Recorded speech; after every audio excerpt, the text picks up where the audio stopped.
lying cold in the bed. I set my 44 down upon the floor. I knew I couldn't stay around here anymore. I took a shot of whiskey, a line of white, and ran out the back door into the dead of night.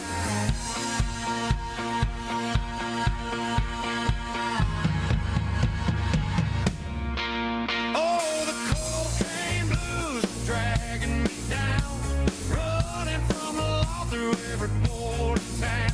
Got a devil on my shoulder, blood on my hands. I'm the most wanted outlaw in the southern lands. Yeah, that white powder put me on the run. I caught a fast freight rolling down to Santa Fe, hoping that the sheriff would look the other way. But the posse caught me slipping at the county line. Said, Willie, boy, you reached the very end of your time. They slapped the heavy iron round my weary wrist. With a gun to my back, there was no use to resist.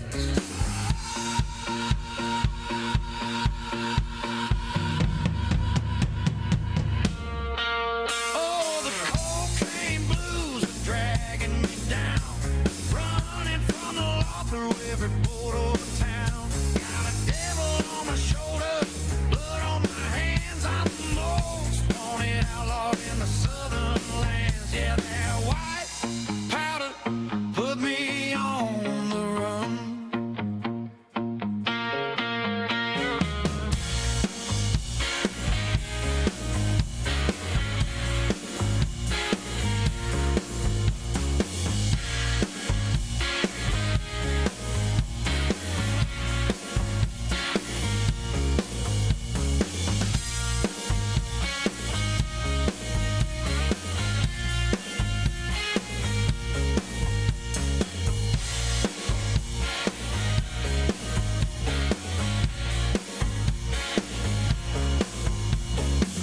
The judge looked down from his high wooden chair, said, son, I wouldn't waste my breath on a prayer.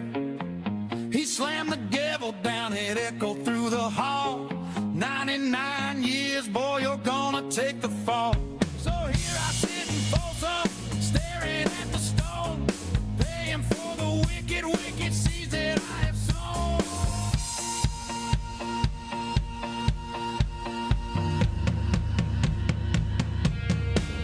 Oh, the cocaine blues are dragging me down, nowhere left to run, I'm Folsom prison bound. Got a devil on my shoulder, blood on my hands. The most broken outlaw in the sun on round. So listen to me, mister, leave that stuff alone, or you'll end up in a cell of iron and bone. Got the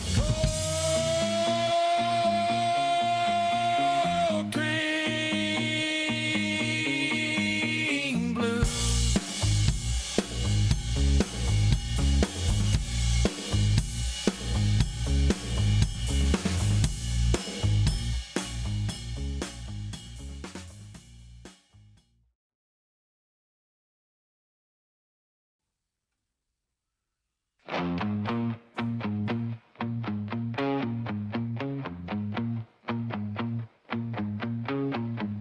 Well, I woke up early with an aching head. Look at my woman lying cold in the bed. I set my 44 down upon the floor. I knew I couldn't stay around here anymore. I took a shot of whiskey, did a line of white, and ran out the back door into the dead of night.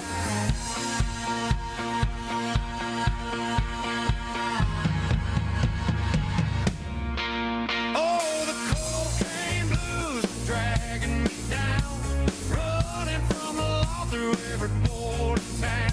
Got a devil on my shoulder, blood on my hands. I'm the most wanted outlaw in the southern lands. Yeah, that white powder put me on the run. I caught a fast freight rolling down to Santa Fe, hoping that the sheriff would look the other way. line. Said, Willie, boy, you reached the very end of your time. They slapped the heavy iron round my weary wrist. With a gun to my back, there was no use to resist.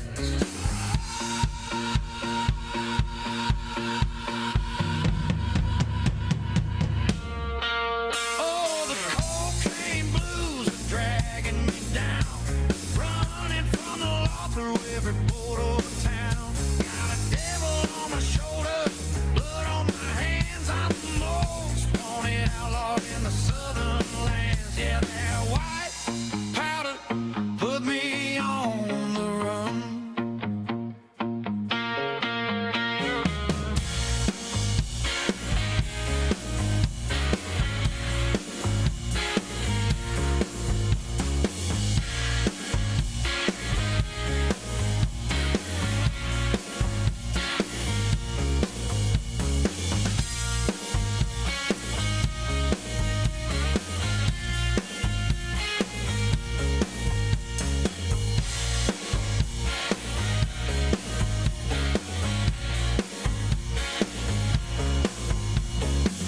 The judge looked down from his high wooden chair, said, son, I wouldn't waste my breath on a prayer. He slammed the gavel down, it echoed through the hall. 99 years, boy, you're gonna take the fall.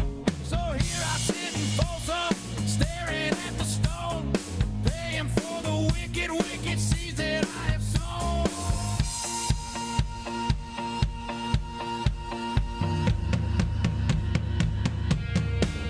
Oh, the cocaine blues are dragging me down.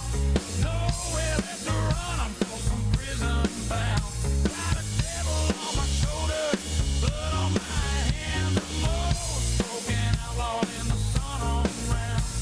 So listen to me, mister, leave that stuff alone, or you'll end up in a cell of iron and bone. Got the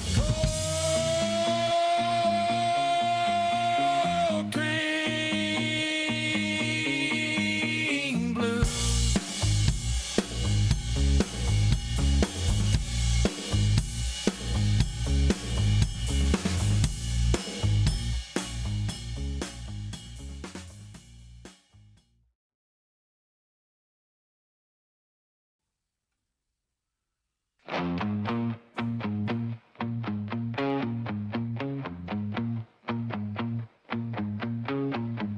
Well, I woke up early with an aching head. Looked at my woman lying cold in the bed. I set my 44 down upon the floor. I knew I couldn't stay around here anymore. I took a shot of whiskey, did a line of white, and ran out the back door into the dead of night.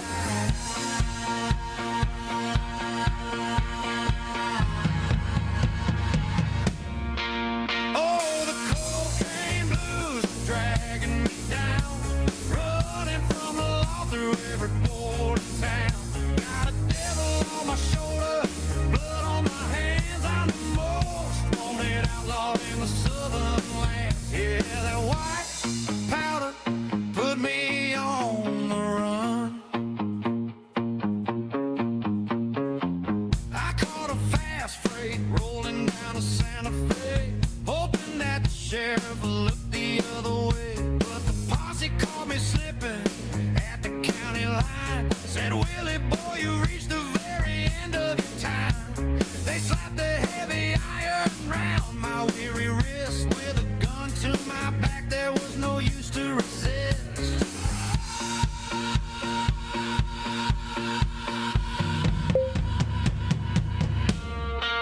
Oh, the cocaine blues are dragging me down, running from the law through every border of town. Got a devil on my shoulder, blood on my hands. I'm the most wanted outlaw in the southern lands. Yeah, that white powder put me on the run.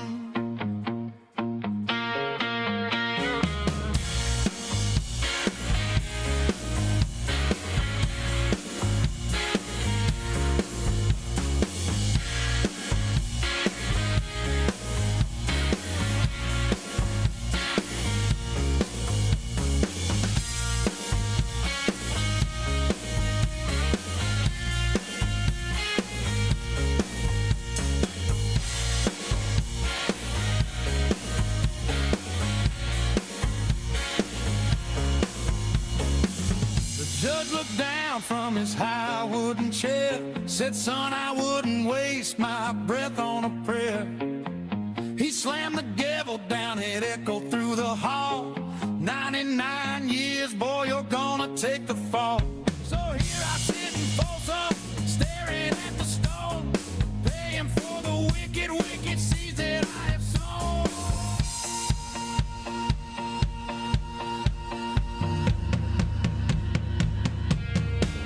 Oh, the cocaine blues are dragging me down.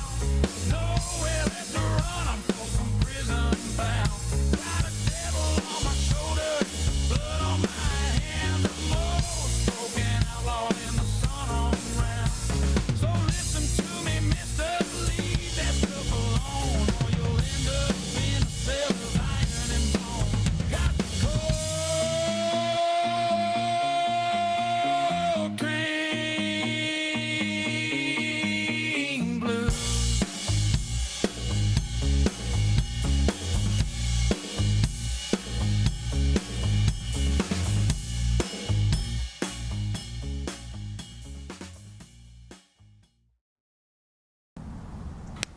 I'm getting very...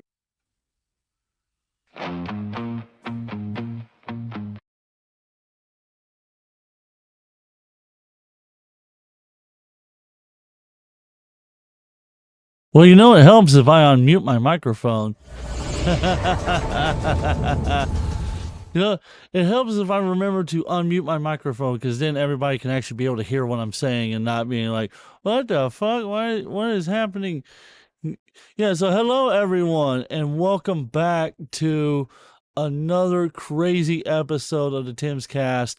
I had like a whole like peaceful kind of thing I was gonna do tonight. Like I had mentioned it last night if you were over there on Kick, which if you're not on Kick, you should be following me on Kick. Matter of fact, let me drop some links to you guys so that way you can go and follow me everywhere.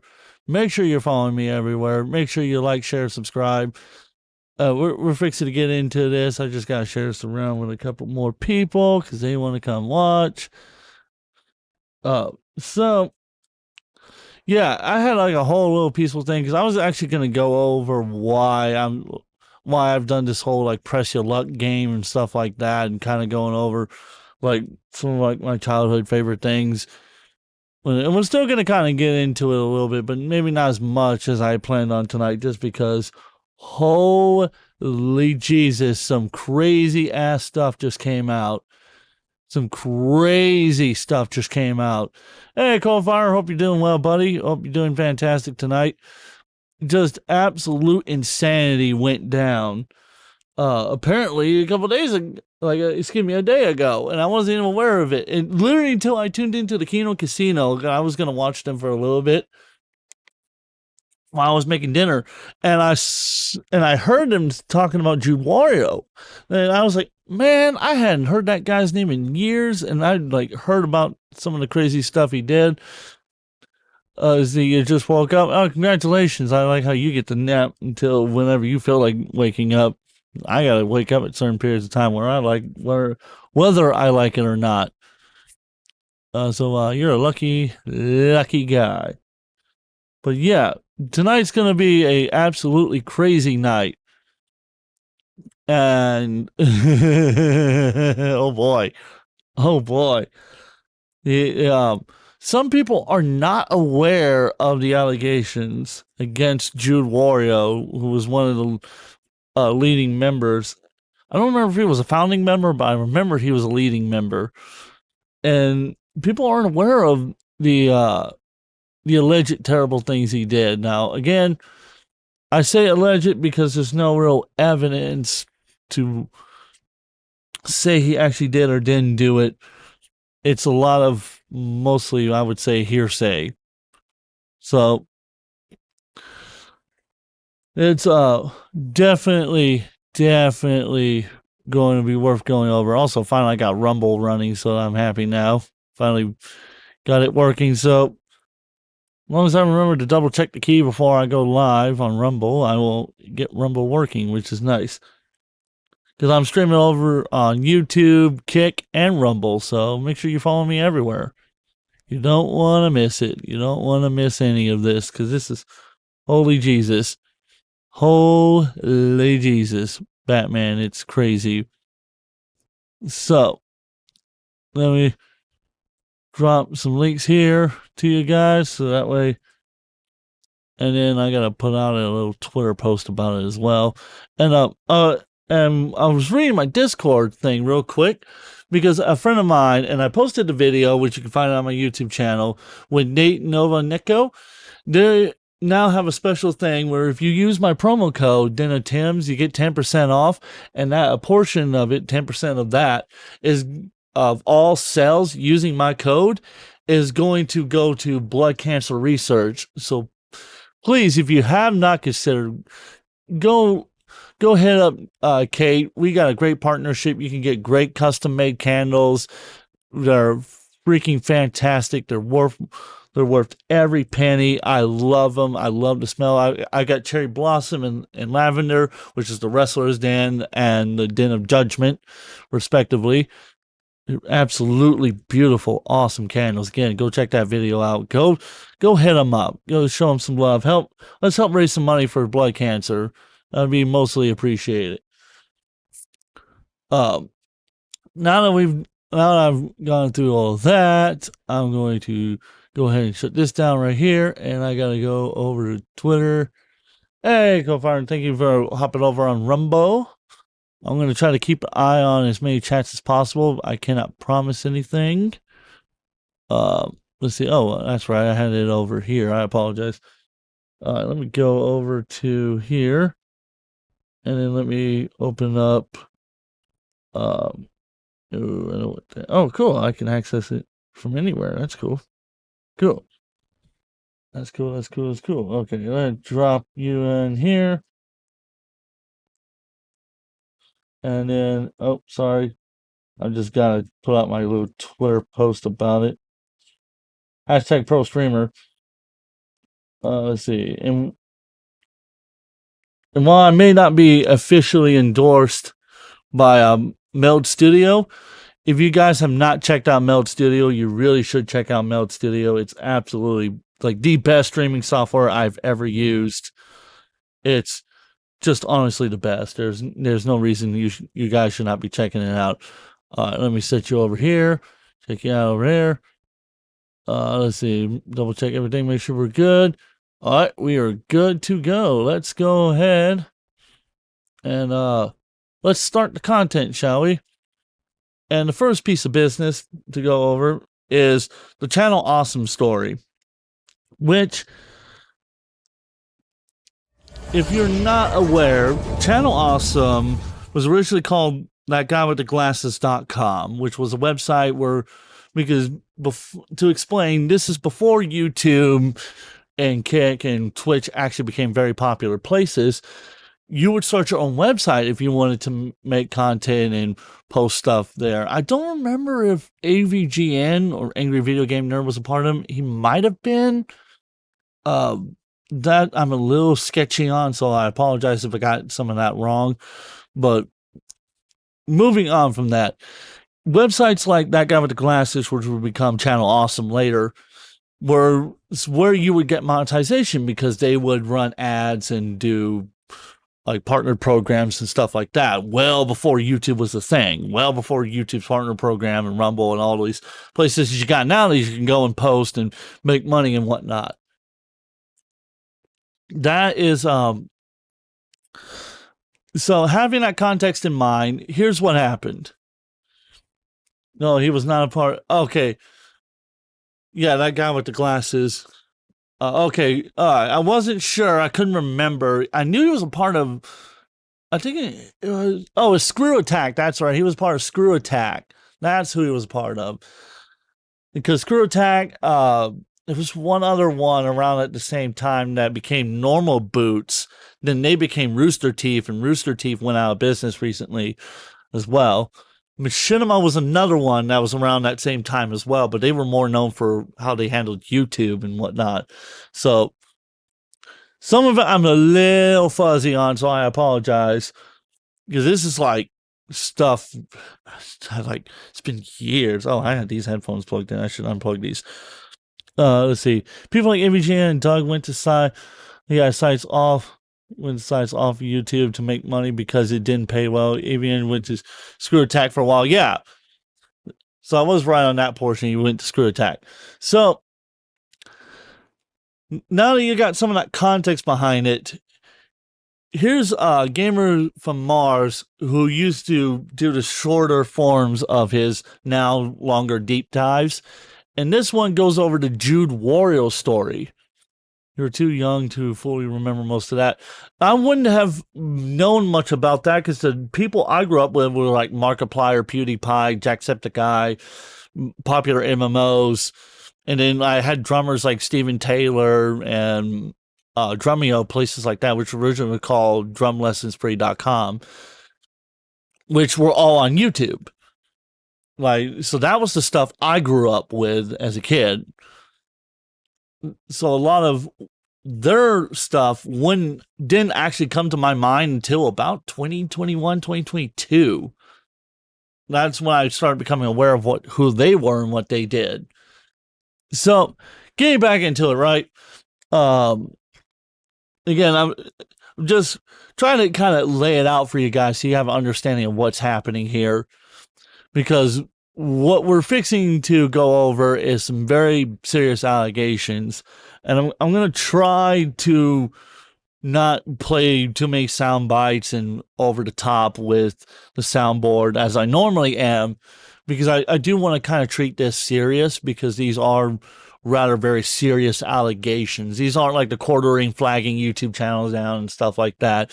This is very serious stuff that allegedly a lot of people got hurt. So, and a guy's reputation got ruined. Whether or not if he actually did it, we're not fully sure. And we probably will never really know, which is the sad part.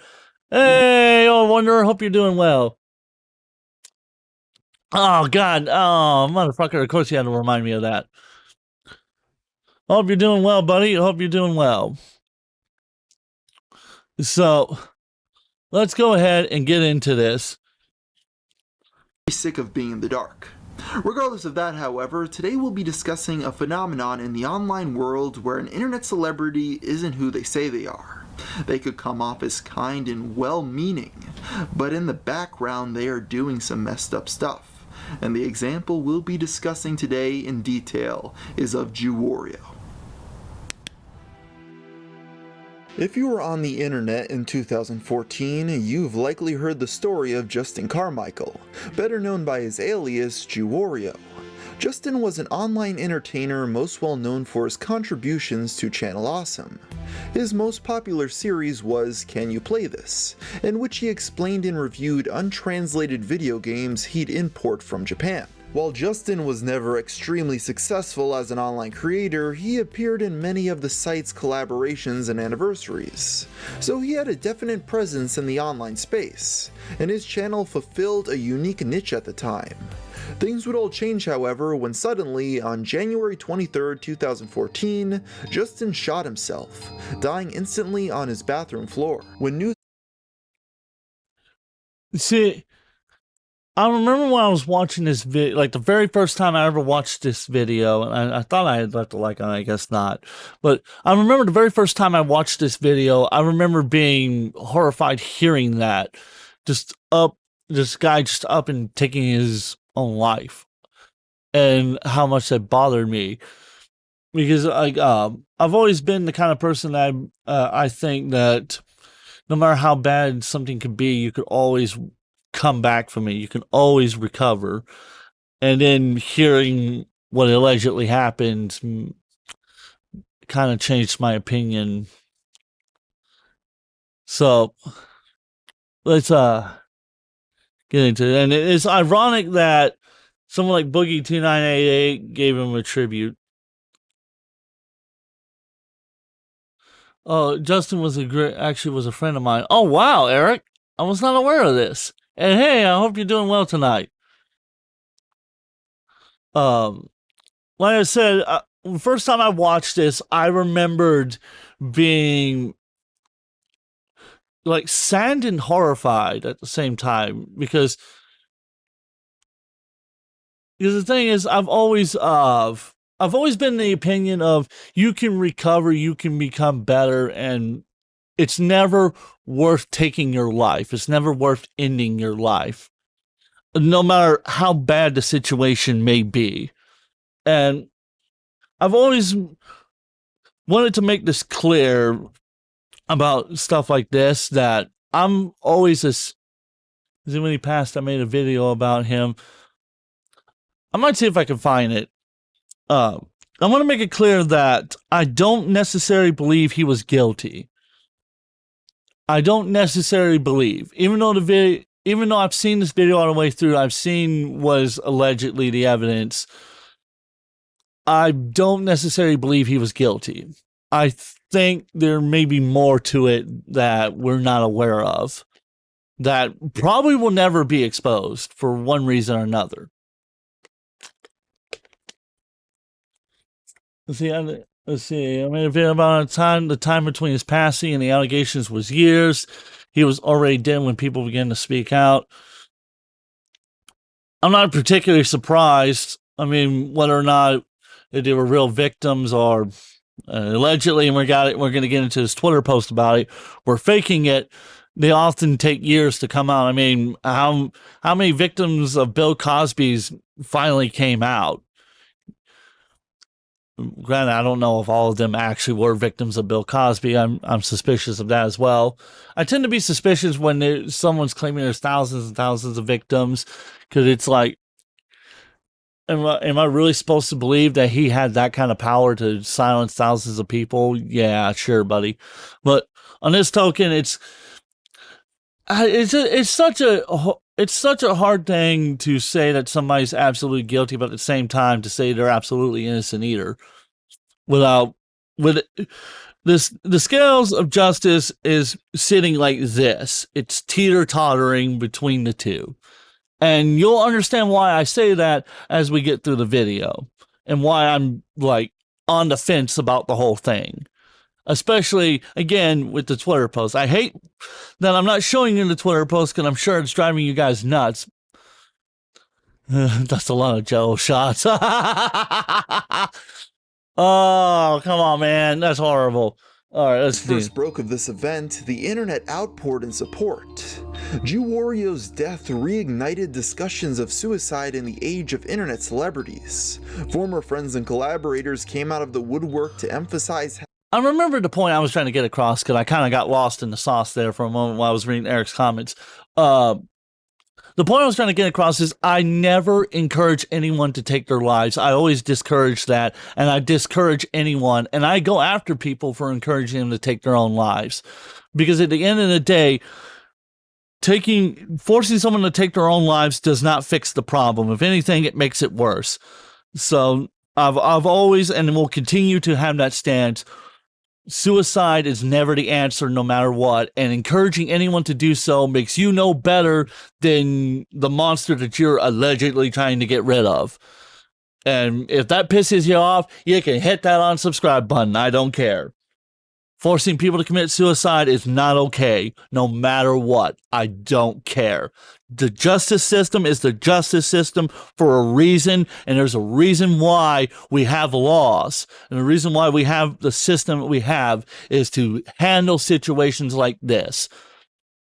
And to the people who encouraged him to end his own life, fuck you.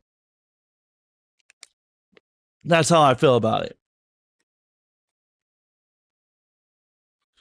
I'm not sure what is true and not true, but at the time of his passing, we didn't have any hint of it. I only remember my friend. I do feel for any victims if they are real. At the end of the day, his mental health was bad. And that's what I'm saying here. And it goes back to that. Forcing people to end their own lives didn't solve the problem. If anything, it's only made it worse. And the people that did encourage him, allegedly, there was people that encouraged him to do it, should go fuck themselves. In my personal opinion. How good of a person Justin was, and how they could have never foreseen this death coming. Figureheads at Channel Awesome even made tribute videos to Justin, including one by Doug Walker, known for The Nostalgia Critic. This is something that has raised a lot of confusion and a lot of questions, because anyone who knew Justin knew this didn't seem in character with him. It simply didn't make sense to us, because the Justin that we came across and we remembered was always positive. He was always upbeat. He was always talkative. Even if you were in a bad mood or you were in an awkward situation or something wasn't comfortable, he would always start talking. He would always try to cheer you up and try to make you feel better. And I think the reason that Justin is really something special is because despite knowing what we know now, we will still remember him as this upbeat, cheerful, positive, wonderful human being. It even became a movement for old and new fans alike to change their avatar to Wario's cap in remembrance of him. Image macro after image macro revered Justin as a sweet, innocent man who was kind in spite of his personal issues. He became so revered that when former collaborators needed an example of a moral good, they'd refer to Justin. The most notable example of this is when a former friend of his told fans to stop commemorating Jew Wario in their avatars if they supported Gamergate. Oh boy, this ought to be a good tweet. I remember reading this and thinking to myself, really, dude? Really? You're really going to play this? Okay, buddy. So Todd in the Shadows, or Shadow Todd is his username, goes, I knew Justin Carmichael, and if you did not trust me, he would not support Gamergate. Excuse me, and would not anyone to think he did. Benghazi replies back, of course he wouldn't. No matter how great he was still a slave to his masters. Go against them, get off. Woo. That's a fucked up statement and a half to make. Okay, buddy. His justification was that had Justin been alive today, he would have never condoned it. This outraged many. Another insightful event surrounding Justin's death was the Angry Joe controversy. Oh yeah, Angry Joe. This guy can't seem to get himself out of trouble. He, much like the Quarter Ring, seems to love burying himself alive. And I mean burying himself alive with a lot of the stupid things he keeps doing. And I mean stupid things. Like the things he does blows my mind. And I sit there going, why? Why? Just why? Just why? Why did you think that was a good idea? Why did you think that was going to work out in your favor? Man.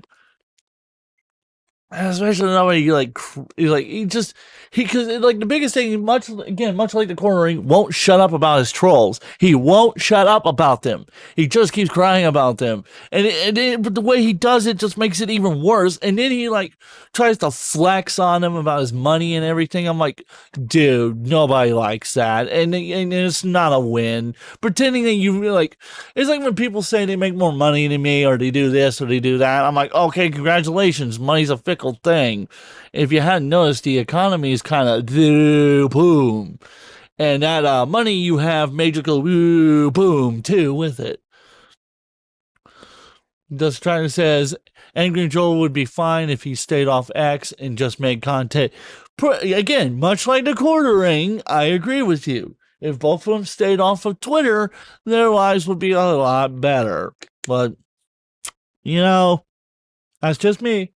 In which Joe Vargas faced backlash for monetizing his tear-filled tribute to Mr. Carmichael. Although it appears the ads were an accident, the community's reaction reveals just how upset fans were about his death, going so far as to attack Joe simply because they believed he was profiting off of Mr. Carmichael.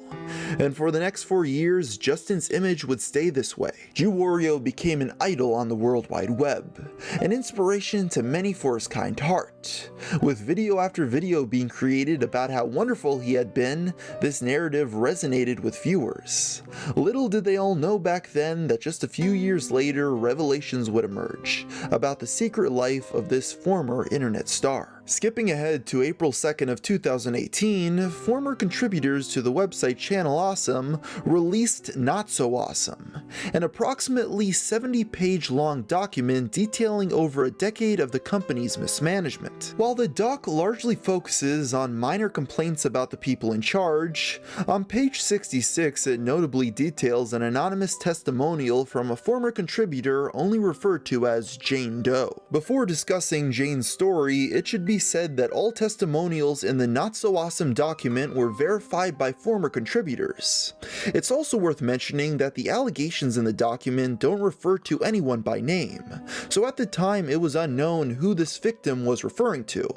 It's even prefaced in the testimonial with this: "The following story is from an anonymous contributor we are calling Jane Doe, recounting the story of a former producer who had sexually abused her, and claims that management was aware of said producer's deviancy for a year and did nothing. At least 2 other victims have come forward regarding this person, but whether management knew about them is unknown.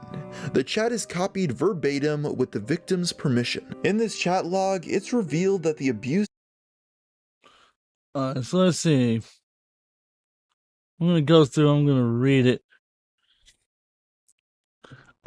So I am going to mute it for a moment and put it on half speed. I know, I'm sure this is probably going to be annoying for you guys. See, just for the tractor, here's the problem with it. It was, quote, verified, as in people admitted it was said, not that it happened. Yeah, that you see why I'm on the fence. You see, this is why I say I'm on the fence where I hear about it, because I don't know. There's no like pictures of proof or anything. But again, I can't sit here and say that the victims are all lying, though. Like, 'cause I wasn't there. I wasn't there. I didn't witness it. I don't know Justin Carmichael. I'm just saying that I feel like it had to have been a better way for all of this to have been handled to begin with.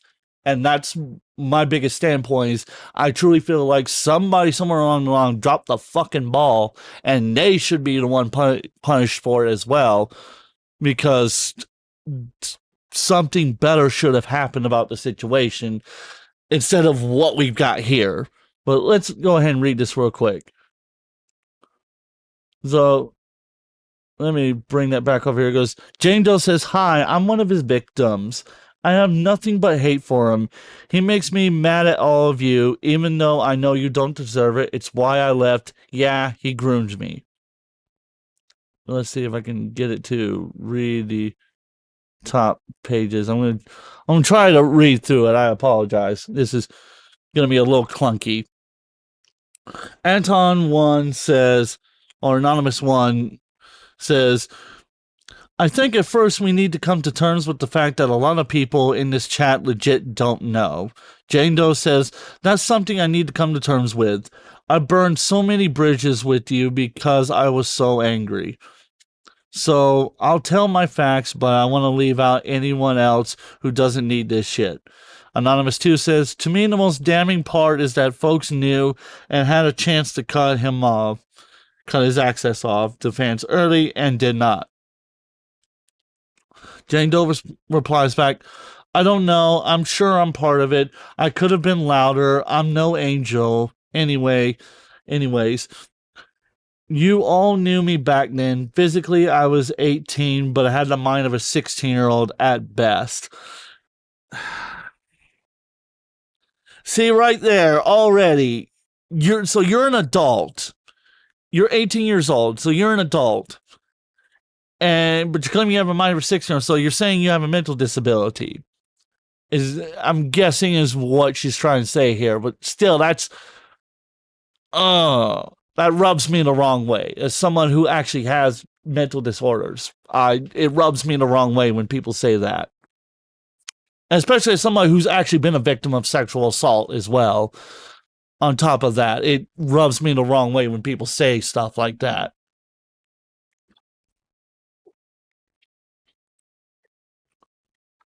But getting back into this, Then I'm on a 6-year-old best. He groomed me, convinced me to take my clothes off for him, told me he wanted to teach me how to kiss, have sex, and etc. Made it seem like it was teaching someone how to read. Anyways, I genuinely thought he was being an impassionate teacher. I came forward as best I can. I'm sorry, I'm adding words I shouldn't be adding. I'm used to reading things a certain way. Yeah, it wasn't until I read a pamphlet on child grooming, is what I'm assuming it's supposed to mean, techniques, that I went, quote, holy crap, that was me, end quote. Yeah, that's the damning part. Since he didn't, quote, hurt me, end quote, I wonder how much of it he was genuinely thinking he was helping me come into my sexuality. But I'm really done with all of this. I'm a different person in a different world, and I really can't drudge it all back and remain mentally healthy. This is about as, quote, brave. Ooh, this is rough to read because of the English. And also what she's alleging as well. Thus, the Detractor says, it could very well be that the victims painted a story with some truths but exaggerated it. People do this all the time, sometimes intentional, sometimes not. Yeah, that is true. I mean, what was it? In a 2017 study, they discovered that victims of a tragic or violent, say, robbing, for instance, may remember the details as it happened according to the body footage, right? But then 7 days later, when they were asked to retell the same story, came up or made up details that were not originally there, such as, for example, a 55-year-old woman that was asked by an officer the day of the incident. She got robbed, basically, to describe what the perpetrator looked like. And she described the perpetrator as a tall white gentleman wearing a black hoodie, blue jeans, and black boots. And then when she was asked 7 days later, it changed to a gray hoodie. Even though everything else stayed the same, the change of the hoodie meant that she didn't remember the details correctly, even though she said he wore a black hoodie. Now she's saying he wore a gray hoodie. That it goes to show that the human mind and memory is not great. It's actually considered very unadmissible in court without corroborating evidence. That's why I tell people I don't expect them to believe me when I say that I was a victim of sexual assault. I do not expect anyone to believe me, and I expect no pity whatsoever for it. I want to make that clear. And you don't have to pity me. I don't want you pitying me either. I want you to enjoy the content that I make. That's all I want. Enjoy the content, like it, share, and subscribe, and come hang out with me. That's all I want. Past that, I don't want it. I mean, if you want to donate to me, you can as well. That's up to you, though. The Subtractor says, this girl sounds like the general person who says, quote, I saw a TikTok about autism. I must have autism and never knew it, end quote. I'm already not liking this allegation. You're horrible. Bruh. Bruh.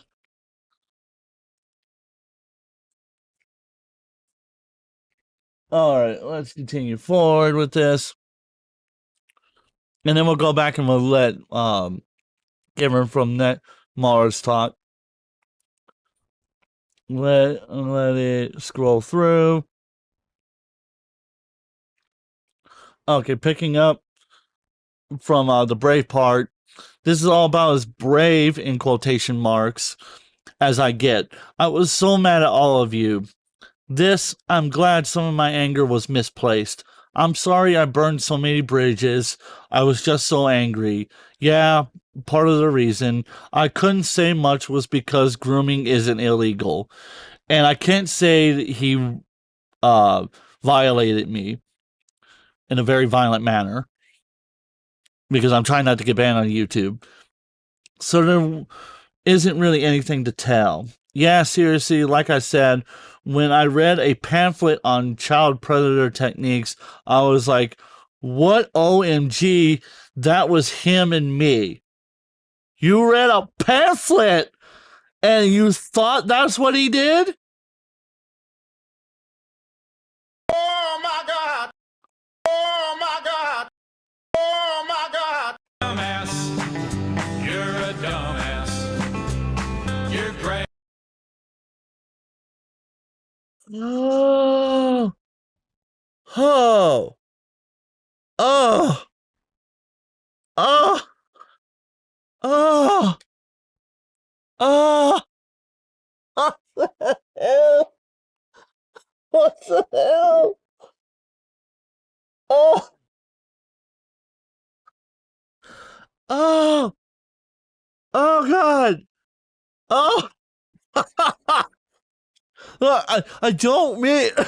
I'm not trying to laugh at her. I'm sorry, but I don't know how else to react to that. Oh, fuck. Oh. Oh. That's a face palmer. Yeah. Yeah. Yeah. Coulter, you're not wrong. You're not wrong. Oh, God. I never read through this stuff till now. I've watched this video and I've never read that until now. Oh, that's rough. That's real rough. Whoa. Whoa, buddy. Can we separate at this point? Her credibility is low. Yeah, I mean, I don't think I ever read a pamphlet to figure out that a 40-year-old woman who was drunk grabbing my crotch didn't, like, I'm just saying, my brain is shutting down from how bad of a statement that was. So let me try it again. I don't think I ever read a pamphlet that had to explain to me if somebody touching me inappropriately without my permission was sexual assault or not. I don't think I ever had to read a pamphlet about that. I know I studied laws about it and everything and understanding consent, but my question at this point to her would have been, did you consent to what happened? Yes or no? If you did not consent, then yes, he violated you. If you did consent and you weren't coerced, say with drugs and or alcohol and or payment of some kind, money, for example, well actually, money would be taken out of that because that would be prostitution at that point. So the thing of, was drugs and alcohol used to persuade you to participate in said actions? If not, then I would say that she's not a victim. If drugs and alcohol were used, then I would say yes. But I don't see that anywhere with consent. So that's my problem with this is, was there consent? Yes or no? And if there was consent, was it because you consciously and knowingly gave consent to him, or were you coerced with drugs or alcohol to do so? It's fine if she realized it was wrong at that point and then said no, but can't backtrack it. That's what I'm saying. I feel like there's a lot of context that was being left out here. So let's see if there's anything more. Anonymous said, Jane, if you want to say anything else, do you recall how long it was after you came forward to Channel Awesome's management that he was finally let go?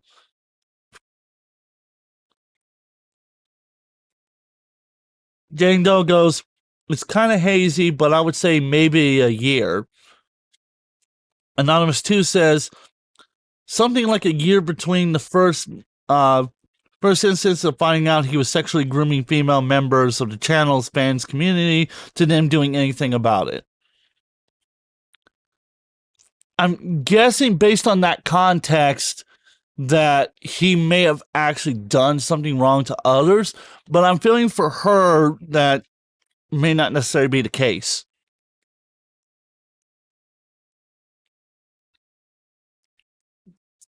Jane Doe says, yeah, that didn't really help me feel it. Oh, God. Okay, so it swapped over to that. So let me see.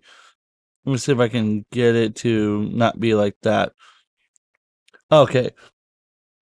So Jane Doe says, yeah, that didn't really help me feel any more heard, lol. I have to say this was very therapeutic, and I'm sorry for all the times I've lashed out at all of you. You didn't deserve it, and I took my anger out on you. So at least while she's apologizing for her terrible behavior towards them. So I'll give her that. I'll give her that. Well, let's hear what Gamers from Mars actually says about it. So we're going to go to 1.25 real quick so we can quickly get through this portion. From an anonymous contributor we are calling Jane Doe, recounting the story of a former producer who had sexually abused her, and claims that management was aware of said producer's deviancy for a year and did nothing. At least 2 other victims have come forward regarding this person, but whether management knew about them is unknown.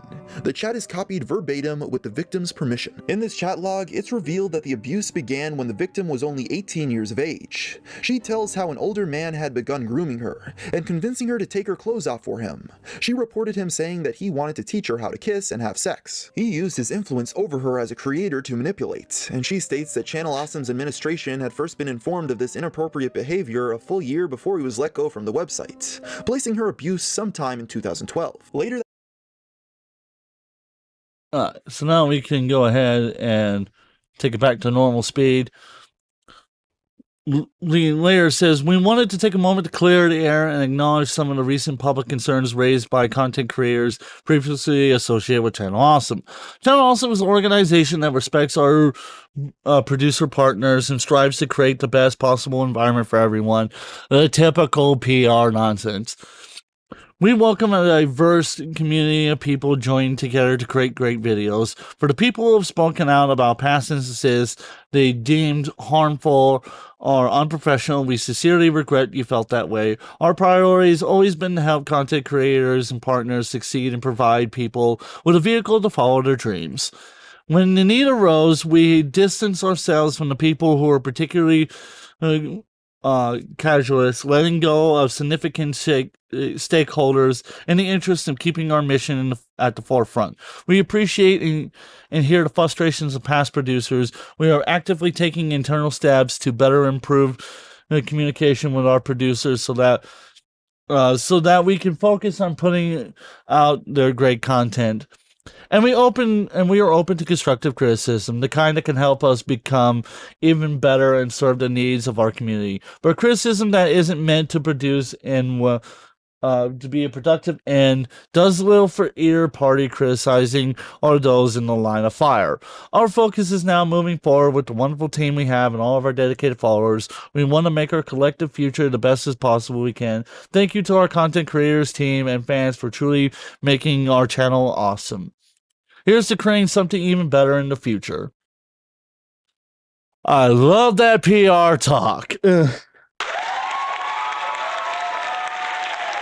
That's exactly what it is, PR talk. There's nothing more to that. That is PR talk on the highest level possible. You know what I mean? What else do you call that?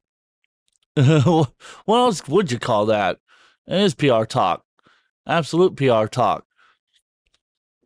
It's just, oh man, they're killing me, Smalls. They're killing me. They're absolutely killing me. You're killing me, Smalls. You're killing me. You're killing me, man. Bruh. Bruh. You're killing me. You're killing me. It's just, I don't know, man. I don't understand, right? I don't understand why, how that constitute, how do you groom an 18-year-old? That's what I'm trying to understand. Because I thought legally speaking that they're an adult. And so therefore, because I thought grooming only applied to minors. I must be missing something on grooming then. So what I'm going to do is I'm going to take a little bathroom break, go pee. I'll look up grooming real quick, and we're going to take a look at the definition of it, and then we're going to move forward with the content. So don't go anywhere. I will be right back with more of this insane stuff. I'm going to make sure to put in here so that way you guys can know how to play the game. Because like I said, this is a really fun game. And it's totally worth playing. So let's see. Let me just copy. Let's see. Let me just copy you. No, come on. All right, cool. So the game is set up. You guys enjoy it. Have fun real quick. I will be right back. Don't go anywhere.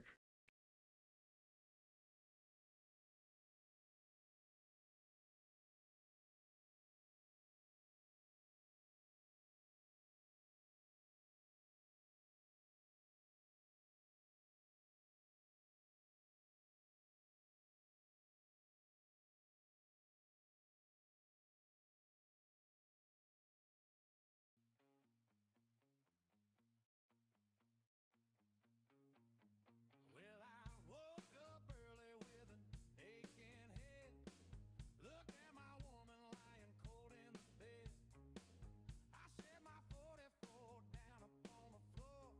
I knew I couldn't stay around here anymore. I took a shot of whiskey, did a line of white, and ran out the back door and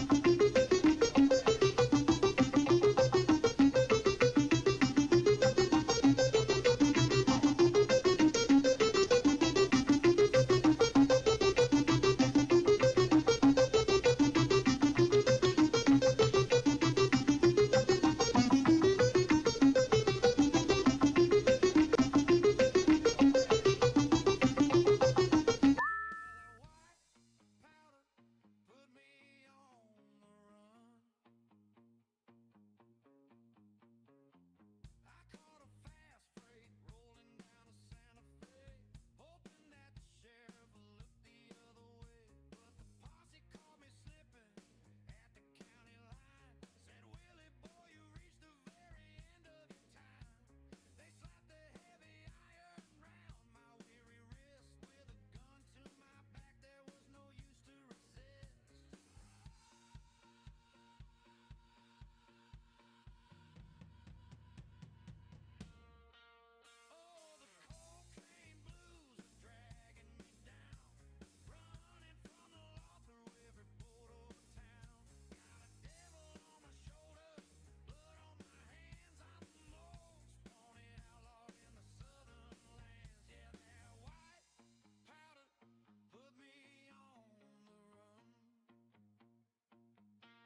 Said, son, I wouldn't waste my breath on a prayer.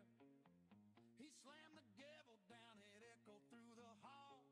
99 years, boy, you're gonna take the fall. So here I sit in Folsom, staring at the stone, paying for the wicked, wicked seeds that I have sown. Oh, the cocaine blues are dragging me down. Nowhere left to run, I'm Folsom prison bound. Got a devil on my shoulders, blood on my hands. I'm most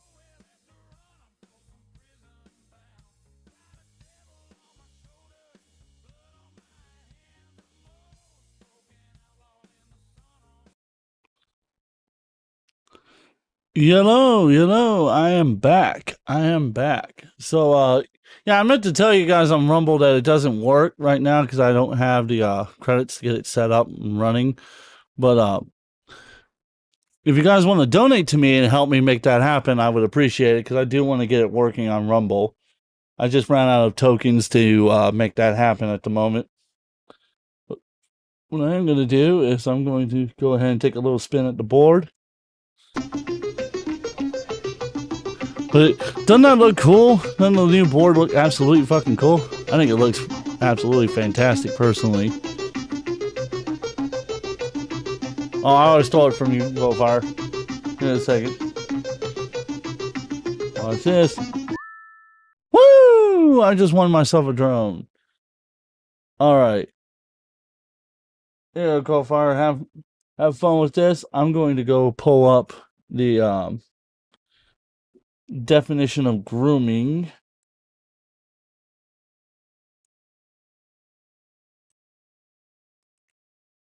Assuming I spelt that right. I hope I did. I did not spell that right.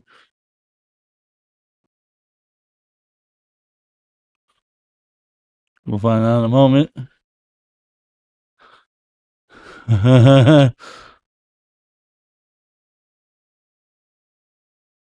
Let's see. Let's see. You know what? Let me try it. And, okay, that's how I misspelled it.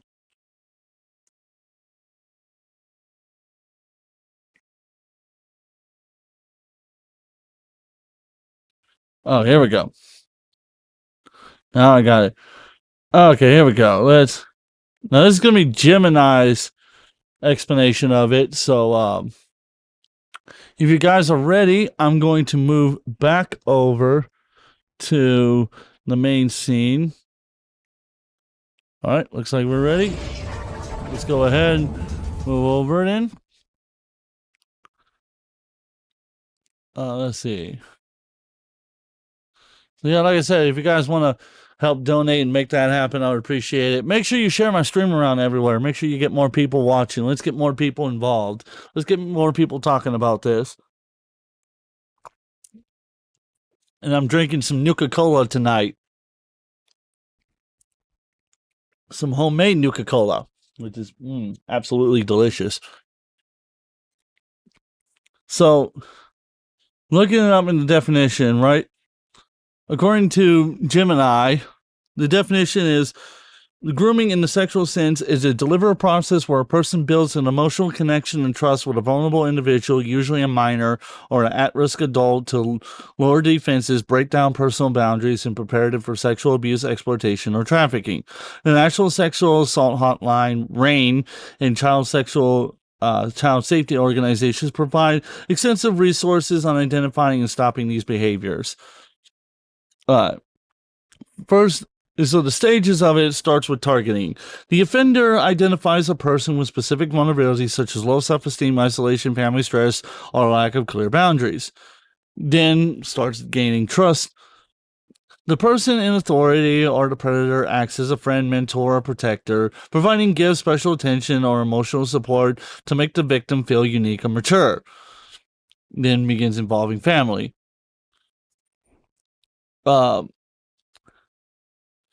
The perpetrator often targets the victim's family or caregivers, building a facade of helpfulness and reliability so no one suspects their motivations or interferes.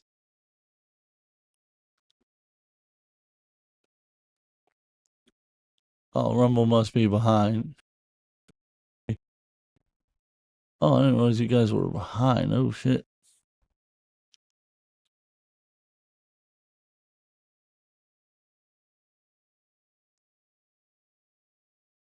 Oh, okay. So I didn't realize you guys are behind. Alright. So, continue on further with this. Testing and boundary shifting. Physical or verbal boundaries are slowly crossed, starting with an seeming touch, inappropriate jokes, or sharing sexual content to normalize said behavior. That's according to medical of WebMD. So, who I'm cautious about that one. And then maintain the control over them. The abuser uses guilt, fear, or manipulation affection to ensure the victim keeps the interactions hidden, preventing disclosure. Let's see. This is where and how it might occur. So, for example, let's see, am I running into fucking more streaming problem? Of course I am. Oh,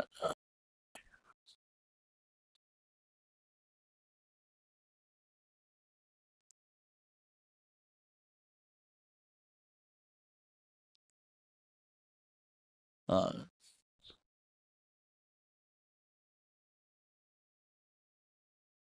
okay, so you guys can see it. So I'm confused on what Rumble's doing then. Let me load Rumble in, see what's going on with it. Because Rumble's screwing with me for a moment there. Let's see, where are we? Rumble's being funky. The verbal grooming itself isn't bad. Sexual grooming can be bad, but not says depends on the context. Okay. Yeah, so I apologize. Rumble was throwing me off there for a second. It's Rumble for some odd reason is way behind everything else for some reason. So getting back into this. In-person can happen in schools, religious groups or sports teams, homes, or community organizations by individuals with positions of trust. Online or digital grooming occurs via social media, gaming platforms, and chat apps, where predators build fastly growing rapids before attempting to move conversations to private channels or orchestrate in-person meetings. So now that we have like the definition of it, we understand that portion. Let's get back into the video and continue on from where we have left off. That same day, Channel Awesome posted their first acknowledgement to the document. Criticized for being unapologetic, it was rejected by fans, as the site kept on losing support and their channel losing subscribers. After a week of amplified backlash on April, Channel Awesome response to the document on their website, simply titled Our Response. The very first of their refutations specifically addressed the allegations detailed by Jane Doe. It reads as follows. Accusation. Jane Doe accuses us of knowing about a sexual deviant for over a year. Time the content was released Awesome 3 weeks, not over a year. During the 3-week period, we consulted a lawyer and waited to see if anyone would come directly to us, as our only knowledge of this was secondhand. As proof, they provide 2 chat log excerpts between Mike. Let's see. I'll assume that's Doug Walter. So let's see. Let's see if we can try to read. Oh yeah, I remember seeing this portion. Let's see. Consulted a lawyer and waited to see if anyone would come directly to us, as our only knowledge of this was secondhand. As proof, they provide. Robert R. Walker says, "Did we drop what's his name on Friday? If so, what time? Like, really, like 10, 11-ish? Robert says, okay, I'll grab him tomorrow or Thursday. Two chat log excerpts between Mike, Rob, and Holly, the human resource director at the time. The first conversation takes place on January 21st, 2013. Both the accused and the accuser's names were censored. Okay, so Robert Walker says, I'll just refer to him by Robert, Mike, and Mike, Doug, Holly. So I'll refer to them by their first name so that way it'll make it easier for me to do this. Robert says, Mike and Holly, I would like to meet at 10:30 a.m. to discuss how we're going to handle blank. Thanks. Mike says, I'm going to be at the location waiting for the floor delivery. Robert says, wait, are you not going to be around 11 for the meeting?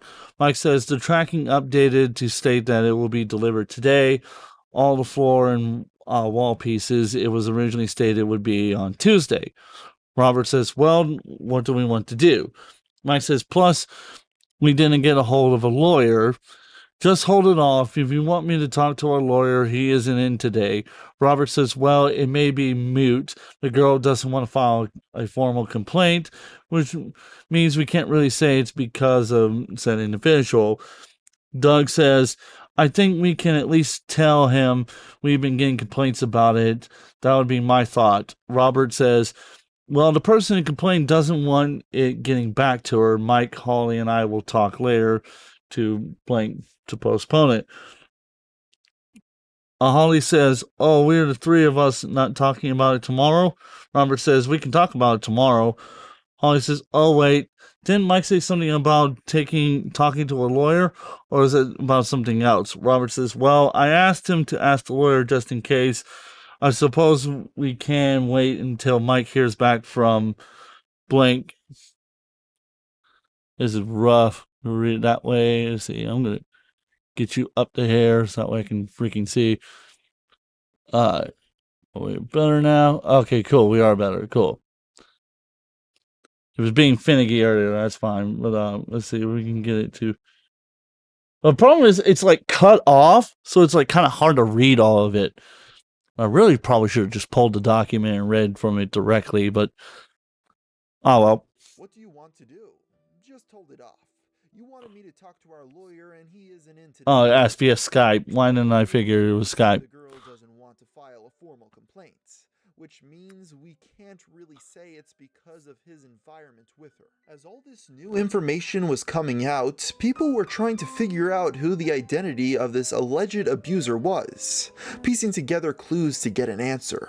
Soon enough, all this work would pay off, and the truth would be revealed. We'll find out more about this after a brief word from our sponsor. Love you, Potty. Not watching it. All right, we're going to skip over ExpressVPN. There we go. .com/mysteries. Up until this point, it was uncertain who the abusive contributor was. But with these conversations being released by Channel Awesome, people finally got an answer. And it was Jew Wario. Oh, buddy. Whoa, buddy. Now here comes the spiciest part of the video. This is where all hell's gonna absolutely fucking break loose. And so, just be prepared, guys. Just be prepared is all I can say to that. And let's get into this. Although Channel Awesome had made attempts to redact Mr. Carmichael's identity, the allegations forced them to provide information that allowed the public to conclusively determine who the accused was. Firstly, some of the whited out redactions were imperfect, resulting in fragments of Justin's name still being present in the image. It was through this that it was determined that the accused's name began with a J. More importantly to this, however, was the timeline. The final conversation released was dated for February 12, 2013, a Tuesday. In it, they discussed kicking the accused that Friday, February 15, 2013. On that exact day, Channel Awesome posted their quote, fond farewell to Justin. Right here becomes the rough part. A fond farewell to Justin Carmichael from Channel Awesome. Today, Justin, Jude, Warren Carmichael, and the guy with the glasses are going our separate ways. This is an amicable decision, and we are proud of the work he has done for us. Justin says change may be difficult, but it's necessary for him to grow. He tells us that he will still be producing videos on his site, canyouplaydis.com, and his YouTube channel, as well as for Project Millennium and Retroware TV. We wish him the best and hope all his new and future products come out smashing. Robert Walker, Vice President of Channel Awesome Incorporated. Whoa, buddy. Whoa, buddy. And Carmichael, in which they revealed on their blog that they were parting ways. This eliminated most people's doubts. The accused former contributor seemed to clearly be identified as Jew Wario. Perhaps unsurprisingly, Channel Awesome's new response incited an even harsher backlash than the first.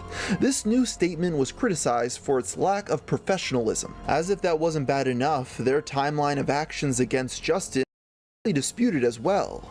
Only 4 hours after Channel Awesome's second response was published, a Reddit account under the username Throwaway I'm Scared began posting on the Channel Awesome subreddit. So I'm gonna go ahead and read through the subreddit post here. I'm gonna go ahead and read it. Let's see. So the lady says, I'm the woman that's being talked about in those chat logs. I'm not Jane Doe from the Google Doc. That's another person that he did this to. I know her, and she didn't want to come forward for the same reason I didn't. We were and still are absolutely terrified of backlash. I understand that without more information, you can't prove that I'm just a nobody making shit up. But I'm not. I was told about this as early as last night, and after 5 years in the sides, I cannot tell you how I'm feeling. People know now. They actually believe us now. The people I told us about, the very few, they knew I would not and could not lie about something like this. Because Jane Doe did try to speak out about it before. She told a fan site, and she was then called a troll, and, quote, that's like accusing a puppy of murder, end quote. Because of that, and before she told a fan site, oh, excuse me, I tripped myself up on that one. Because of that, and this is the way before what he did to me, I knew I could never think about it without getting screwed up, without getting absolutely crucified by these freaking psychopath fans.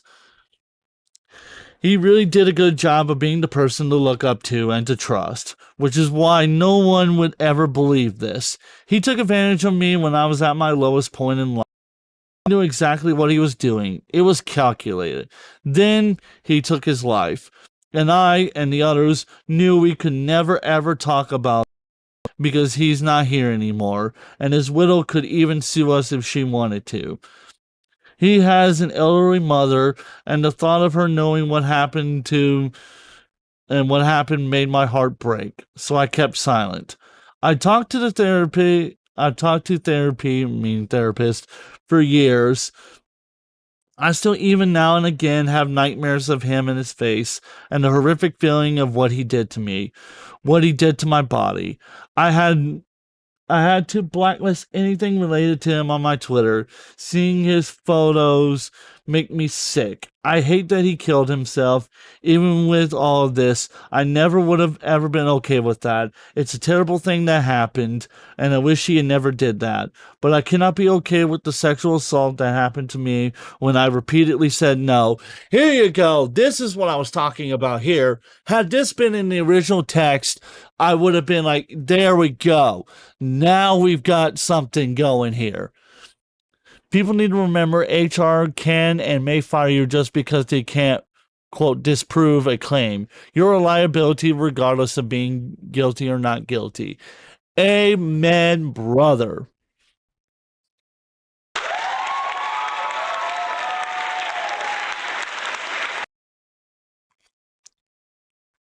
So, continuing forward, I just realized I got this on 1080p. I don't need that in 1080p. Let it reload. Oh, come on. Bull crap. You can't. There we go. I'm on. Give it a second. claiming to be the same woman. All right, there we go. So that way I can have this one running up here because I got to have the Rumbo running. Let's see. Oh, I can only do auto. I want to. Can I change the? Fine. I just want to keep an eye on this. There we go. Oh, okay. I see. It's being finicky over here again. All right. There we go. Oh, Rumble's being finicky with me tonight. That's lovely. All right. Whatever. It doesn't matter. Let's get back into the reading this. All right. It's a terrible thing that happened. I wish he never did that, but I cannot be okay with the sexual assault that happened to me when I repeatedly said no, and he waited until I passed out. So anyone who refuses to believe this, that's your thing, but this happened. And I'm not the only person, which is now obvious because of the Jane Doe story. I just want you all to know that we were forced into silence for 5 years because of the crazy fans Carmichael, of Channel Awesome, who refused to believe anything bad about him, including some of their own producers. I reached out to one of the women who released this Google Doc to anonymously say something about this, and I was ignored. She knew about it and did nothing, so I'm glad that Channel Awesome did this. Even if it wasn't intentional, I have closure in a way, kind of. After all this time, thank you for reading. Wow. Oh, whoa, buddy. Whoa, buddy. That's a woo. Mentioned in the chat. I wonder, can I get it to back up enough to let me read? Oh, never mind. I guess not. I'm scared. So Janet right here says, I dusted off my Reddit account for the first time in years. I don't know who this monster is. I'm a new fan of Lupa, Lindsay, and some of the others, so I can't speak to how it was back then. I believe you. If you took a look at the forums, they believe you now. I mean, what do you guys think so far? Because now having this context, having this, it makes it easier for me to say, okay, something may have actually, something that she described, to an extent, he must have done something. Clearly, he must have done something. I don't know to what extent it exactly happened, but clearly he must have done something. And I'm glad that she isn't okay with the fact that he ended his own life, that she wasn't okay with celebrating that fact. I'm glad that me and her can agree on that point as well. And I do feel for her, and I hope that she's gotten better. She is going through therapy still, that she's living a great life and she's not really suffering anymore. That I do hope. She sounds like she may have known the other person. Well, it seems like she had a conversation with that individual, so it's possible. I'm going to say, I feel like this was a whole lot of nothing. Damn. That's the tractor over here coming out. Oh my God! And just going, He's felt it! I mean, for all I know, you might be. Troll the living fuck out of him. I mean, you might be trolling. But let's continue watching the video. And posting on the Channel Awesome subreddit, claiming to be the same woman mentioned in the chat logs. The thing is, this poster asserts that she wasn't the same person whose account was relayed in the Not So Awesome document. She wrote, being talked about in that chat log, I am not Jane Doe from the accusing a puppy of murder. He did a really good job of being the that he had sexually assaulted her. While her post is sparse, she writes, I to me when When asked if the victims had requested privacy, she simply stated she said it herself on Reddit. In fact, the identity of this victim has actually since been exposed, although I decided not to include her information here because of privacy concerns. While she refrained from providing any more details about the assault herself, on April 13th, a former contributor to the website uploaded a video relaying his account of the incident. The video has since been taken down by the uploader. According to Count Jacula, the assault occurred at MagFest 2000. Guys, if you can, I want you guys to go and find Count Jacula. See if you can find that video before the end of the stream tonight. I want you guys to see if you can go and find that video, because I would like to watch it. If it's possible, find that video, because I would like to watch it. I would like to hear what he claims allegedly happened from his own mouth. According to Count Jacula, the assault occurred at MagFest 2013. After repeatedly denying Mr. Carmichael's advances of sex, the victim eventually passed out drunk. Jacula claims that she was so drunk she passed out in the middle of the floor of the hotel room. When she woke up, she found a naked Jew Wario laying next to her. Justin Detective says, who knows, he could have been cheating on his wife. He could have been doing a lot of inappropriate conversations outside of marriage, but illegal, I'm not seeing it. I'm not seeing the monster they say. I see somebody who, like I said, I don't see him as a predator per se. I see him more as a jackass who probably took advantage of an innocent girl. Or multiple innocent girls, I should say. I do see that as a very real possibility. But I don't see the sexual predator that they're claiming he is. At least not in the aspect that they're claiming anyways. Her genitals. The victim then contacted Holly Brown, who went to visit the room that the incident had occurred in. Upon entering, she allegedly noticed a Vulpix plushie in the room before exclaiming, "Oh no, not again."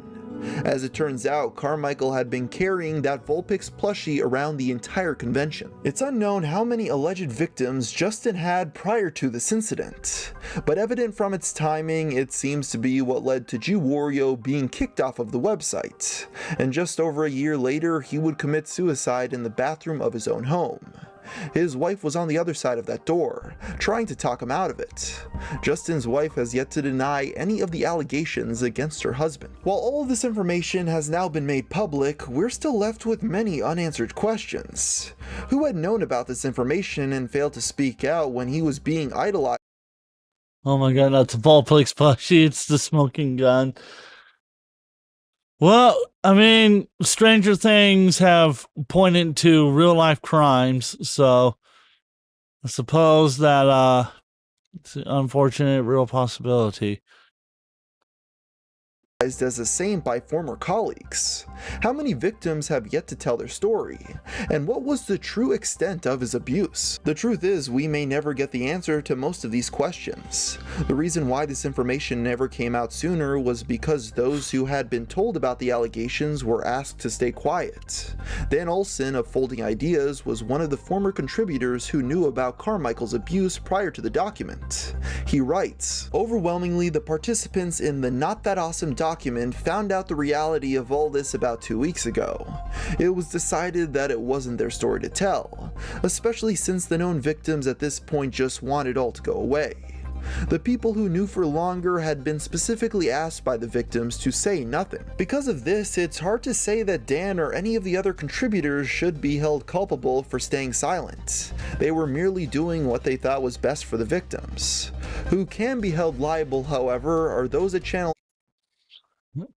May as well told me that Toast was always land jam side down. He was the devil. Blossom who knew I'm not about sure who what you're talking happened about. and continued to idolize him anyway. What may even be worse is that as these victims were trying to move on, they were confronted with tribute after tribute, praising Jew Wario for his kindness after his death by many who quite possibly knew what he had been accused of. It's unlikely we'll ever know how many victims Carmichael had. It's unknown if we'll ever even know the full extent of his abuse, but at the very least, the cover-up is over. It should be noted that since Jew Wario is no longer with us, he does not have the ability to defend himself, and because of that, this case will never be 100% closed. And with that being said, I'll end the video here. So until next time, thanks for watching, and I hope the sun will come up soon. It's a good video, like fantastic video in my opinion. Very well researched and educated, honestly. Reading through here. Big thanks to the sponsor. Also watch my let's see. When your suicide is sponsored by oh god. Yeah, I do agree. Sponsors should be held at the end. You want to die giving for months. I'm about to destroy this man's whole afterlife. Justin, she's snoring. My fingers. Oh, Jesus Christ, that's horrible. We'll be back with a brief word from sponsor me. Fast forwards. Scooby-Doo teaches us the villains that in our lives are not strangers, but the people we know and trust. That is true. That is very true. That is a very true statement. I do agree with that. Oh no, not again. Oh, Jesus. When this first came out, the internet was full of support. You seriously should have worded that better. Yeah, I mean, don't need a flashlight spooky effect if you're already looking like you're related to Mark Zuckerberg. Jesus, that's horrible. So, quote, I saw the Volplace plushie and thought, oh no, not again, end quote. I know that was a very serious comment, but a Volplace plushie being the calling card of a rapist is just hilarious to me. Jesus Christ. Attention all gamers who live in this society. Okay, this is epic. Jesus. This whole thing was just so sad. First to see him go, then to learn of his alleged darker side. You never truly know a person. Let's see, right here. What too few people understand is that abusers aren't mean. They're bad people, yes, but they're charming, polite, and sweet because they are manipulative. That's why when other celebs/YouTubers/ individuals in general are accused of assault, it's rarely the ones you expect. Dustin Tractor says, I'm just saying that a Volplex plushie and other circumstantial evidence don't actually add up to real evidence. Yeah, that's why circumstantial evidence tends to be pretty hard about it. But now you have the context, and that was the point of this whole video, is to give the context to the story. Now you understand what he was accused of and why people turned on him so much. Let's take a look at this Twitter post that's about to now either do one of two things. Either send you raging or make you donate $1 million to me, hopefully. Hopefully in $1 million. I could use that $1 million. From Elder Scrolls Morrowind, that's one hell of a user account. Goes, a Reddit post claiming they made up the sexual allegations about Jude Wario. Alright, so let's read the picture first before we, there we go. Before we actually get into the Reddit page. The YouTuber in question was Justin Carmichael, aka Jude Wario. I was angry and bitter about my life during that time, but he was always kind enough to just listen and only offered advice when I asked. After a while, I found myself attracted to him. This is, I'm assuming, a section of it. I found myself attracted to him, and when I confessed, he politely turned me down. He wasn't mean or cruel about it, but I took it personally despite that it came from a place of gentle kindness. I knew he was married and 1000% devoted to his wife, but I didn't care. In my state of mind at the time, I felt that he was my true soulmate. I was so fucking foolish. So I held it to this, quote, betrayal, end quote, for a while, and when I heard his passing, I took the opportunity to make up something outrageous because he wasn't alive to defend himself, and all his friends had denounced him over false and fabricated story. I ended up doing this on Reddit thread, linked below, which I'm going to get to in a moment. from a now deleted throwaway account. After I made my comment answering a few inquiries, I left the thread and subsequently deleted the account. I felt like I had gone back at him, and for a while, I felt like a queen, but I didn't anticipate or prepare myself for the fallout like I should have, and the guilt of lying started to eat at me. This got worse when a lot of prominent YouTubers started covering the story, like Gamer from Mars, Salvrex, and others. Now I'm here posting this because I need to come clean and clear my conscience. But there's so much more to this story that none of you know about.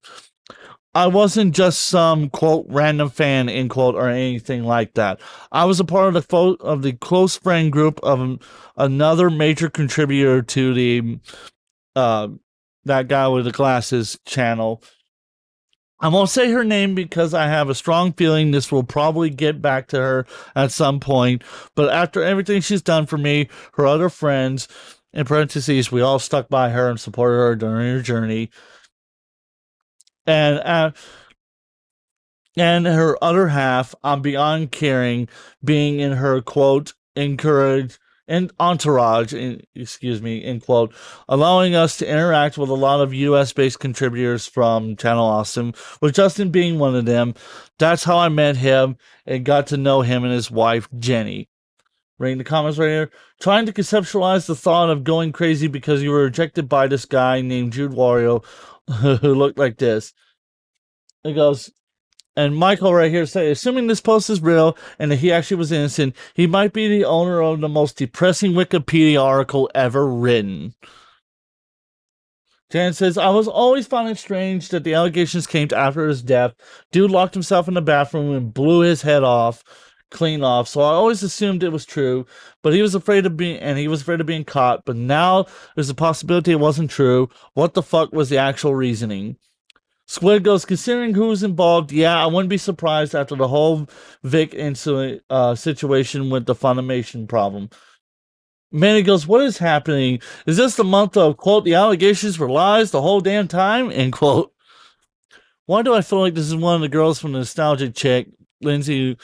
It's a real fucking possibility, mate. It's a real possibility. I'll put it that way. Snort the Sorax goes, sheesh, nah, keep the hard word down or else this thread will be flooded with RTT Reddit repost response team members. Jesus. Alright, so let's go open this Twitter tab right here. Oh, and the account's deleted. The account is deleted. Wow. Just wow. The account was deleted.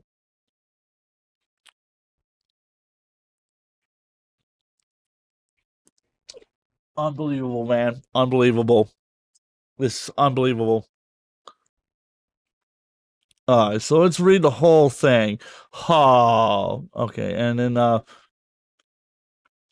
open this up in the new one as well. Don't worry, we're gonna get into making fun of the quartering. We're gonna make fun of the quartering some. But we got to get through this first. So let's read what the original thing was about. Okay, so you remember in the video, right? No, we just got to read. She's saying that this is her account right here. That she was the woman being talked about in the chat log. Oh boy, now that we have this context in mind, let's read what she says that followed up afterwards, because holy crap. I'm gonna have to clip this and post this tomorrow above every other clip I was getting ready to post tomorrow. This has to go first because this needs to be spread everywhere. Holy crap. This is crazy. Okay, so throwaway account for numerous reasons from r/confession. The account's been deleted, so we don't know the username per se. But the alleged woman from the first one, I've dealt with women like that before. Yeah, Kofar, I know. You and your 96,000 girlfriends and your 93,000 boyfriends. Oh my God! Wow. Oh, yeah. God, now I'm flaccid. I need you to stop bringing up your girlfriends. Anyways, the throwaway account for numerous reasons. I've been holding on to this guilt for a long time now, and I need to get this off my chest. Years ago, I falsely accused a YouTuber of sexual assault. The YouTuber in question was Justin Carmichael, aka Jude Wario. I was angry and bitter about life during that time. We read this section right here, but I'm going to go ahead and read the whole thing through. But he was kind enough to just sit and listen, and only offered advice when I asked. After a while, I found myself attracted to him, and when I confessed, he politely turned me down. He wasn't mean or cruel about it, but I took it personally despite the fact that it came from a place of gentle kindness. I knew he was married and 1000% was devoted to his wife, but I didn't care. In my state of mind at the time, I felt that he was my true soulmate. I was so fucking foolish. So I held on to this quote-unquote betrayal for a while, and when I heard that he passed away, I took the opportunity to make up some outrageous situation because he wasn't alive to defend himself, and all his friends had begun denouncing him over a false and fabricated story. I ended up doing this on a Reddit thread linked below, which is this one right here, which is what is all this about Jude Wario now. That's the one she links below. Assuming this is the same woman, though, we don't know. We don't know. For all we know, this could be a troll account that's just stirring up shit to cause more problems. But on the same token, this could be the actual woman confessing that she made up false accusations. This is absolute insanity. What is this fucking timeline?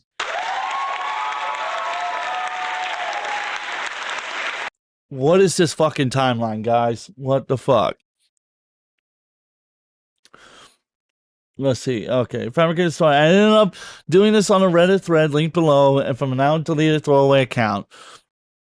After I made my comment answering a few inquiries, I left the thread and subsequently deleted the account. I felt like I had gone back at him, and for a while, I felt like a queen.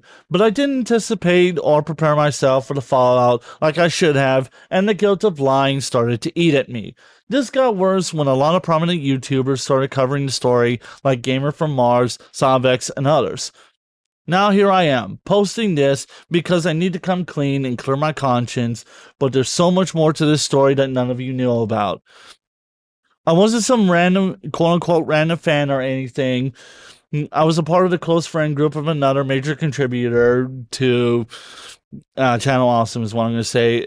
And I won't say her name because I have a strong feeling this will probably get back to her at some point. But after everything she's done for me, her other friends, in parentheses, she says in parentheses, let's see, I lost myself for a moment. Give me a second. Okay, yeah. We all stuck by her and supported her during her journey. And her other half, I'm beyond caring, being in her entourage, end quote, allowed us to interact with a lot of US-based contributors from Channel Awesome, with Justin being one of them. That's how I met him and got to know him and his wife, Jenny. Justin's suicide was not because of me. Justin had been battling severe depression for years, long before he was a contributor. In fact, his decision to become a content creator was his way of trying to remedy his issues, as he didn't have a lot of faith in therapy. To him, teaching people to play Japanese games and sharing his love for cooking was his therapy, and Channel Awesome was, at the time, the best place to showcase it. From what I was told by someone close to him, in parentheses, they don't know it was me who made the false accusations, in parentheses. He was fired from Channel Awesome because the guy that runs the site, Michael Mucho, misunderstood a proposal that Justin had that would have allowed the site to generate enough revenue to pay all the contributors fairly. Mike thought he was asking for money, which was not the case. If you look at the Not So Awesome document, you'll see how the guy pays attention. You'll see how much that guy pays attention, which, this is true. The guy was a piece of fucking trash. Fuck you, Mike. Anyways, after he was fired, he tried to get a real job, and for a bit, he had one working for Eric's. He ended up doing some kind of independent work for the site that royally screwed him out of tremendous amounts of money. That was the breaking point for him, and you all know how it ended. As for the other quote-unquote victim, the one with the bad spelling in the document, in parentheses, that person was an obsessed fan who only met Justin once, quote, with his wife present, mind you, in parentheses, has had a history of severe mental illness, in parentheses, she fucking crashed out at Con Bravo back in 2014. That whole exchange in the document was fabricated by Holly under the presence from Mike because Justin had threatened to sue him and she was desperate to keep her job, which she ultimately lost anyways.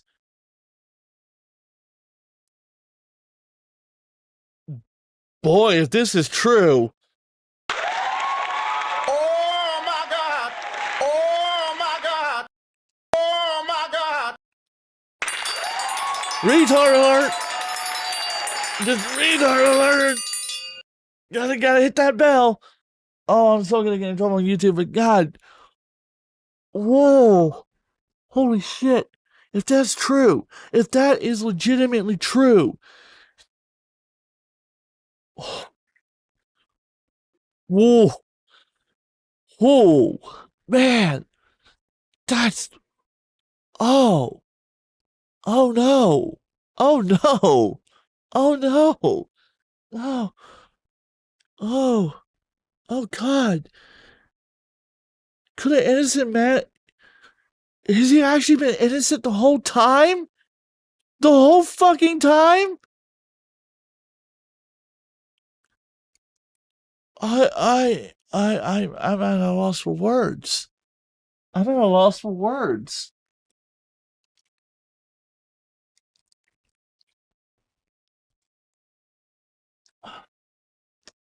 Alright. Let me try to pick back up. Also, this whole debacle was to take attention away from the real controversy that transpired at the con.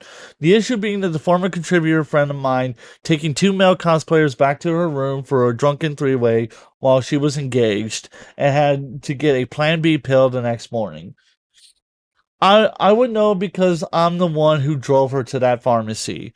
A video does exist of the encounter taken by L.E. and one of the other men, and I was unfortunate enough to see it. I'd also like to point out that a couple of the former contributors who, quote, confirmed what Justin did are very anti-Semitic, Jack being the biggest one. Count Jacula is who she's referring to. All those, quote, contributor friends, end quote, of his denounced him to protect their brands and or slash jobs. Though it didn't matter in the end since all of them quit the site. They honestly were never his friends to begin with, and they are terrible people off camera. If you are truly the lady that falsely accused him, you have no fucking room to talk. You have no fucking room to talk. You fucked an innocent man over. Shut the fuck up about other people being terrible. If you truly are the person that did it to him, shut the fuck up about other people. You've got no room to talk. Does Detractor says, there's no evidence here either, but from what is being said, it feels much more believable. Coalfire says, just wow to it. I'm beyond horrified by what I'm reading right now. I am beyond horrified.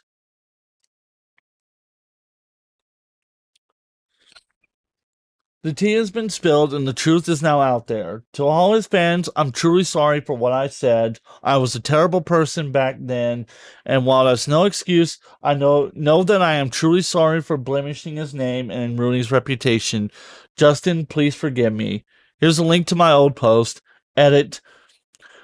I knew doing this would cause issues, anger, and outrage. People can call this fake or whatever, and that's fine. You're free to think for yourselves. I will not be doxing myself, so quit asking. What I will do is reach out to those closest to him, and whatever consequences fall, I will accept. I think you should publicly come out and say who you are.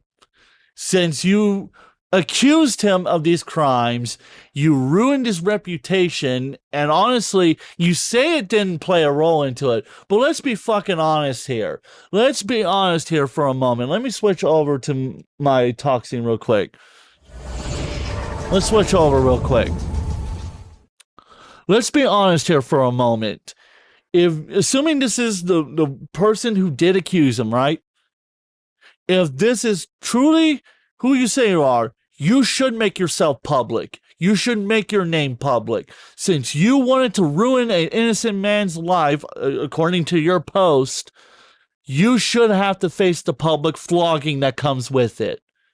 Because the fact of the matter is, you ruined an innocent man's life, and yes, what you did play a role in ending his own life, because he probably did believe in his mind that he truly did harm you in some shape, form, or fashion, and because of so, he probably felt like that he needed to kill himself, so that way the monster couldn't hurt anyone else. Fuck you. How dare you say that you didn't play a role in his fucking death? You did.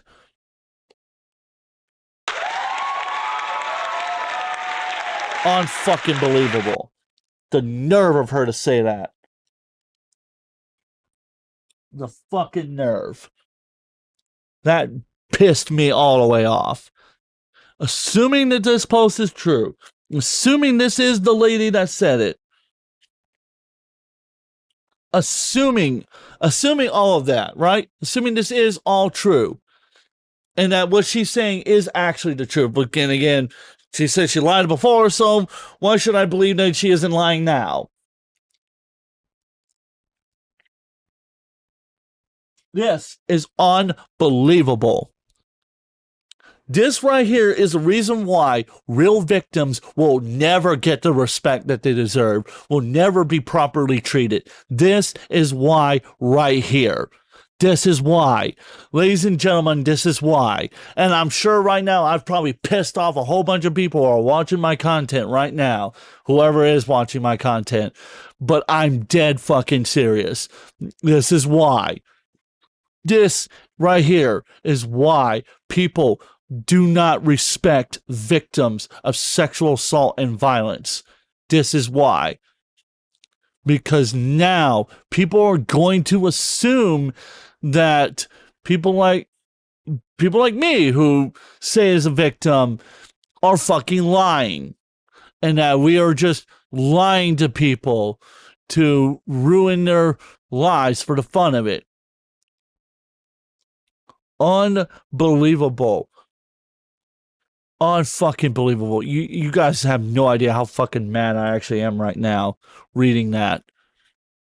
Because I sat there and I wanted to give her the benefit of the doubt. I wanted to be like, you know what? Maybe she was telling the truth. Maybe now, assuming that what she said here is the truth and she's not lying even more, I'm mad as a motherfucker right now. Mad. Unbelievably mad. Unbelievable. That's unbelievable and terrible fucking behavior. Am I wrong? Am I wrong? Can someone tell me in the chat, am I wrong? I feel like I'm going crazy here. I feel like I'm taking crazy pills. I literally feel like I'm taking crazy pills right now. Oh my God. Just, because, like, think about it, right? Think about it. It's just, at this point, it's like, what else should I believe? I don't know, man. I don't know anymore. I'm just horrified. Absolutely horrified. This is, horrible. Horrible. Unbelievable. Unfucking believable behavior. Hey, Emperor, you just, Emperor, rewind back about 4 minutes. Rewind back about 4 minutes, listen to everything, and then come back. It will make sense in a moment. Does the Detractor says, I don't think the problem here is that people don't respect victims. The problem is people, quote, believe all victims, end quote, without actually believing evidence, without actually looking at the evidence. There's no hard evidence here at all. Yeah, you're right. I'm flabbergasted and upset. I actually have legitimately tears in my eyes. Legitimately. Because I've known people in the past who've been accused of things they didn't do and their lives were ruined. And now I'm allegedly hearing that another man just got his life entirely ruined because he turned you down? Because he did the right fucking thing and didn't abuse his powers? I don't know, man. I don't know. I think she should get a public flogging for it. I'm not saying she should be doxxed. No one should go and find her information and dox her. I do not condone doxing this individual whatsoever. Do not dox this individual. I think I may have found the Count Jacula channel.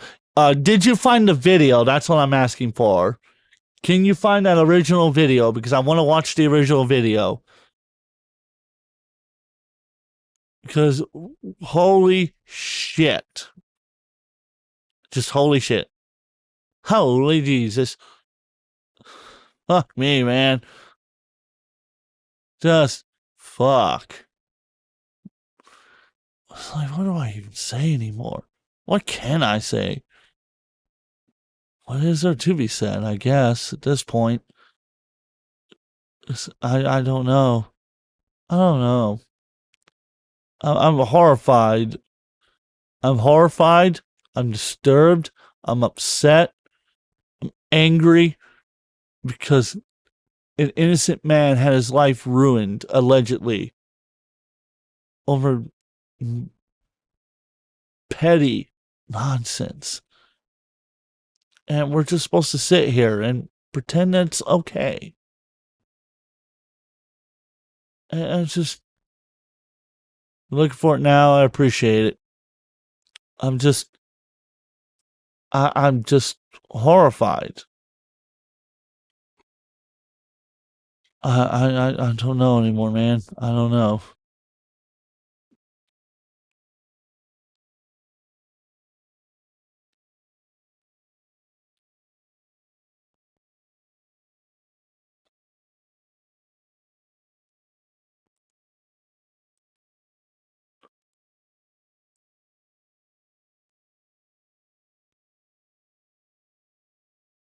I'm telling one of my friends because he said having Jude Water in the thumbnail is diabolical. I said he needed to come watch.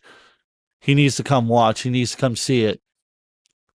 He needs to come see for himself the horrors, because it turns out he may have not done anything wrong after all, but was still condemned to death. And it's horrifying. And I feel so horrible for his wife. I really do. I feel so horrible for her. I can't imagine the pain she's in right now. Especially with all this getting drugged up like this. I can't imagine what she's now thinking. I can't imagine the pain she's probably feeling right now. Knowing there's a good possibility that everything was faked. But her husband was put through it anyhow. That I always felt like the channel Awesome destroyed some people's lives. I look at people like Spoonie, and I think the emotional bullshit of the company hurt people. I'm beginning to think that something should be done. Something should be done about it.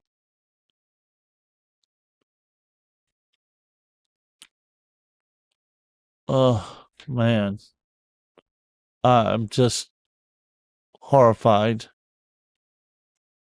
Just horrified. I'm horrified. That's all I can say.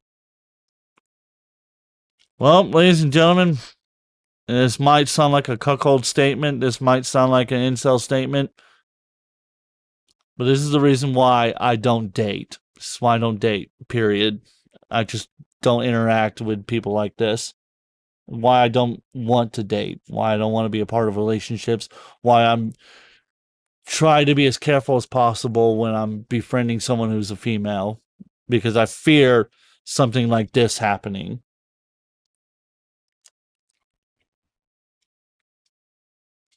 You can tell me I'm a cuckold. You can tell me I'm an F slur or whatever the hell you feel like calling me. I don't care. This is why right here.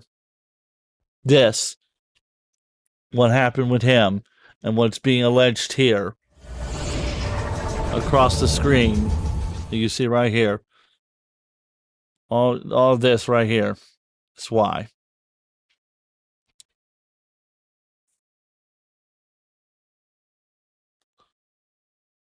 The solution is to not try and drag. You're horrible. You are horrible. But that's funny.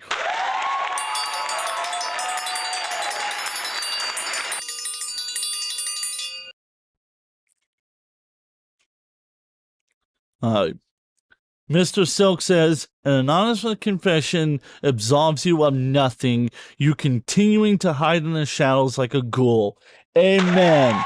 Amen. Oh, yeah. Oh, yeah. Amen, brother. Amen. She continuing to hide in the shadows like a coward. She's hiding in the showers like a fucking coward, and she should be held to the fire. Assuming that it is true and she lied about everything that happened to that poor guy, she should be held to the fucking flames for it. TG Chatter says, if you truly want forgiveness, then you need to come clean and put your name out there. If you truly are remorseful, you sound like you just don't want to live with the guilt of it anymore. Well, guess what? It's your baggage to carry around because you did an absolutely horrible thing and you still don't sound like you want to make it right. You just don't want to carry the weight of it. That's not the same as being remorseful. Yeah, we know that the person took down the video, Coalfire. I'm asking you. So let me clarify this, Coalfire. What I'm telling you is I want you to find an archive of the video in question. Find the archive of it, wherever it may be. That's what I'm asking for. I'm going to stop moving this up to there. I'm trying to resize the windows a little bit so I can be able to read both chats. So I can read the mail chat for Kicking YouTube, and I can have the Rumble chat open so I can read the Rumble chat as well. I don't want any chats being left out. Go get some help, my God. Amen. You didn't actually get anything off your chest here. You can't be anonymous and resolved of it. Melissa in Season says, this doesn't absolve you. You may have started this anonymously, but the only way for you to truly atone for what you have done is to publicly, and without a throwaway account, apologize and seek for forgiveness for those connected to him who were misled by your false accusations. This is the first step, and it should not be your last. Amen. Amen. Unless you're going to do this publicly without anonymity, then you're just still trying to make yourself feel better. If you feel true remorse, you wouldn't post this on some random subreddit. You would contact one of the people who cataloged and reported on this stupid internet drama and confessed in a way that actually means something. Just admitting wrongdoing isn't enough when you have the ability to actually fix what you have broken. You see, Insphiral Pleasures says, God, people like you cause such widespread and far-reaching damage. Amen.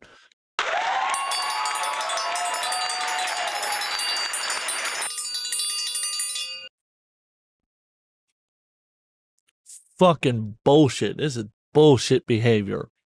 Bullshit behavior. Nah, fuck you, says Casmus. Shit says, you're the reason people don't believe real victims when they try and speak up about their abuse. I'm going to read a few more of these. And then I guess I get ready to move on from this topic because the more I'm thinking about it, the more angry I'm getting at the moment. Min Smoshpit says, I don't know anybody you've mentioned in your posts. Speaking ill of the dead, especially with allegations like that, is truly terrible, and you deserve the guilt that you feel.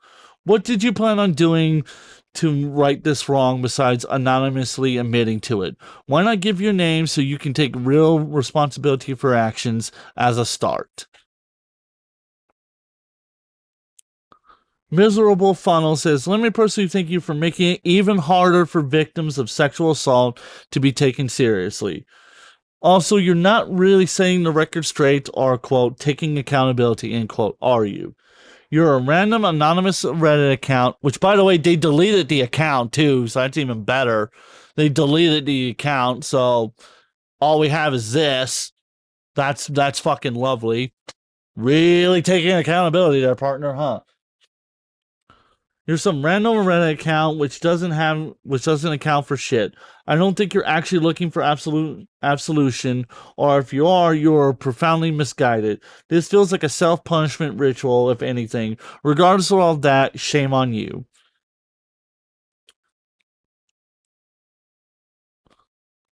Let's see, reading a little more in here. It goes, this isn't spilling from Lekia Brofuski. Apologize if I butchered your username. Says, this isn't, quote, spelling the T, end quote. This is a half-assed admission that you're doing something repugnant and causing immeasurable damage. Whether you're trying to sanitize your actions or you genuinely don't understand the gravity of what you have done, you need to wise the fuck up and start actively taking steps to address the pain that you have caused. Starting with his widow. Amen. Absolutely. I'm just saying amen to all these because there's a lot of them are great. Ramvoy, yeah. I apologize again if I butcher your username. Says, you're, quote, confessing, end quote, while also casually discrediting the other alleged victim. Now that's a conspiracy between Holly and Mike to prevent Justin from filing a lawsuit. This doesn't pass the smell test. It reeks of fan fiction. I don't buy it. It's too perfect. So I'm glad there's somebody that's also skeptical of this post because I'm skeptical as well. There's something else going on here, and it's pissing me off even more because either that means the man is actually innocent, and an innocent man took his own life because he believed he was a absolute monster who was ruining people's lives, or he was actually a monster that ruined innocent people's lives, and this is an attempt to discredit those victims. Either one is not a great look. Either one, pretty much ruins actual accountability and credibility to all victims.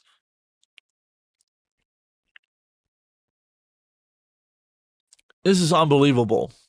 This is unbelievable behavior.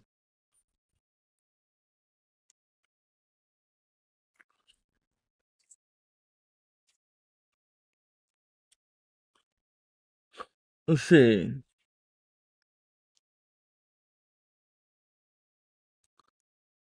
Let's see. I'm going to try to find some good ones. Right here from Avocado Munch 3R says, you can go look at his channel and see so many comments of people talking about how, quote, terrible he is, end quote. You did this. You are a terrible person for this, and no forgiveness is needed. He was a victim in this situation. Given her that he killed herself, you still choose to do this disgusting behavior. Belcom 65 says, pretty low defaming somebody when they can't defend themselves. You just add yourself to all the loons that come after someone that has died to make up stories about them. Quote, he's the father of my child type shit. Take a look at my DMs. Yeah, give me 1 second. I'm going to read just one more comment and I'm going to go pull up my DMs. This is soul calorie. You accused him after his death because he can't defend himself. You let his reputation suffer. You felt great about it, quote, like a queen about it, even knowing his family was suffering. Then you felt kind of bad and decided to make an anonymous post asking him to forgive you? He can't forgive you. And by making a random anonymous post, you are absolutely not absolved. Not in the way that truly matters. You want absolution? You want to make it right. The same energy you had when you accused him is the same public energy that needs to be out there without this lame attempt for an apology. Quote, felt like a queen, made me sick to my stomach to read. Amen. Sick to my fucking stomach. Yes, it did. It made me fucking sick to my stomach. I'm scared to read my DMs. Oh, here we go. We got the video. We've got the video, ladies and gentlemen. We've got the video. By Mr. Mediocre. We have the original video. Thank you, Gotta Pugs, for finding that video. Thank you so fucking much. I don't know what I would do without you, man. I don't know what I would do because you come in clutch every fucking time when I need somebody to get me something. Absolutely. I don't know what I would do without you, man. Thank you so much. This right here is going to be absolutely brutal to watch, though. I know it. I just know it. Hey, Fright Nights, the Monster Girls, it's your old pal, Count Dracula, and, yeah, I'm here to tell you some of the things that I know about, the events surrounding Justin Carmichael, aka Juario. Now, first thing you have to understand. Oh, ha ha. Ha ha ha ha. Ha ha ha ha. Pugs. Ha ha. Fuck you, Coalfire. Anyways. I love you, Coalfire, man. I hope you're doing well. Is, first of all, I apologize for the overall quality of this. I'm recording this on iPhone because I'm on a trip, and I wanted to treat this trip as a little bit more of a vacation than anything else, so I didn't bring any of the recording equipment with me except for the iPhone.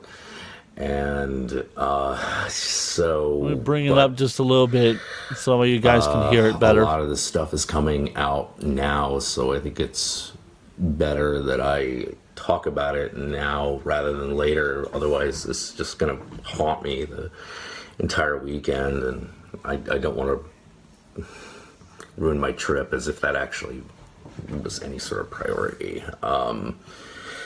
Yeah, this is gonna suck, so you're gonna want to strap in.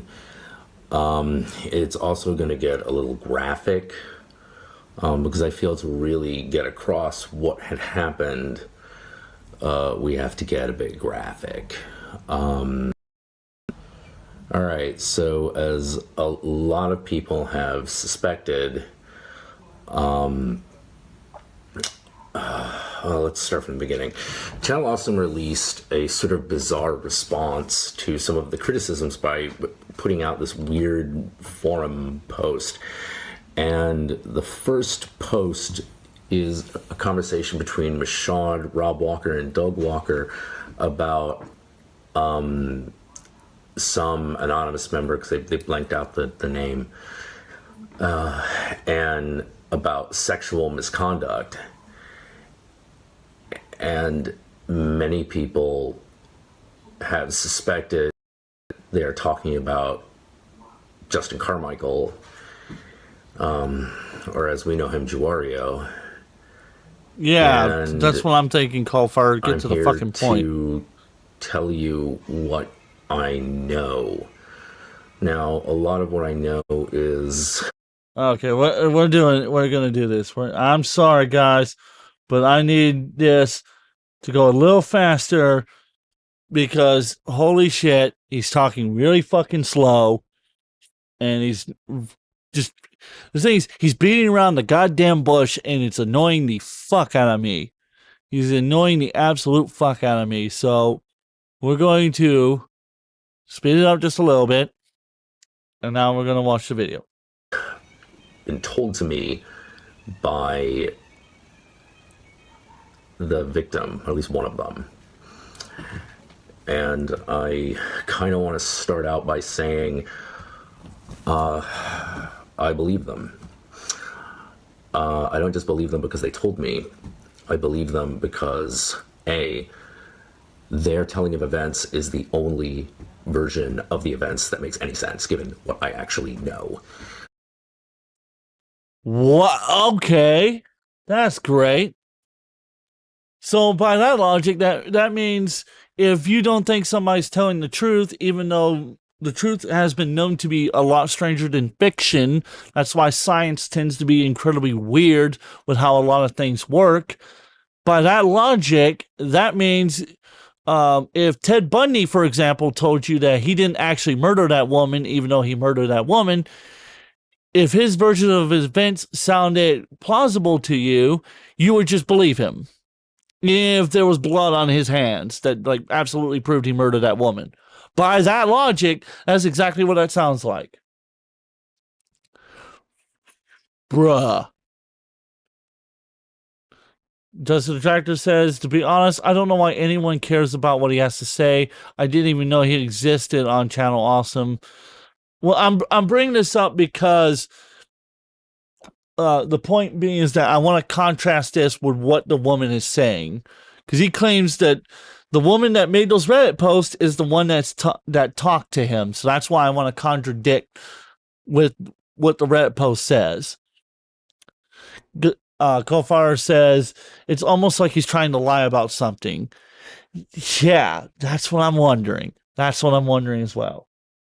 And it was corroborated quite independently by someone who had every reason to hate her and to want to discredit her. Give names. But instead, she was like, no, that's the same story she told me when I ran into her on the street, and she just basically broke down and told me everything. So, I don't know about, I've also heard accusations that Justin Carmichael was like grooming underage girls. I have no idea if any of that's true. I don't know anything about that. All I know is this, and it centers around MagFest of 2013.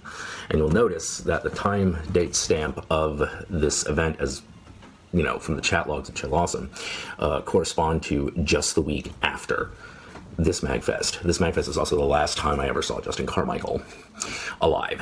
And whew, here we go.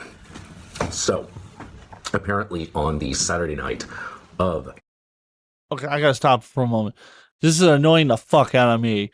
He keeps moving the hand up there on the eye, like fingering his eye. Why are you fingering your eye? I get nervous twitching and everything, because I get like nervous twitching. That's why like I cross my legs, because it helps me with that. But like that is just annoying the fuck out of me with that fucking nervous ass twitching he's doing. That is annoying the fuck out of me. Just absolutely annoying the fuck out of me. I hope I'm not the only one that's being annoyed by it. 'Cause Jesus. It's just like finger fucking his eye, and I don't like it. I don't like it. It's bothering me. Absolutely just bothering me.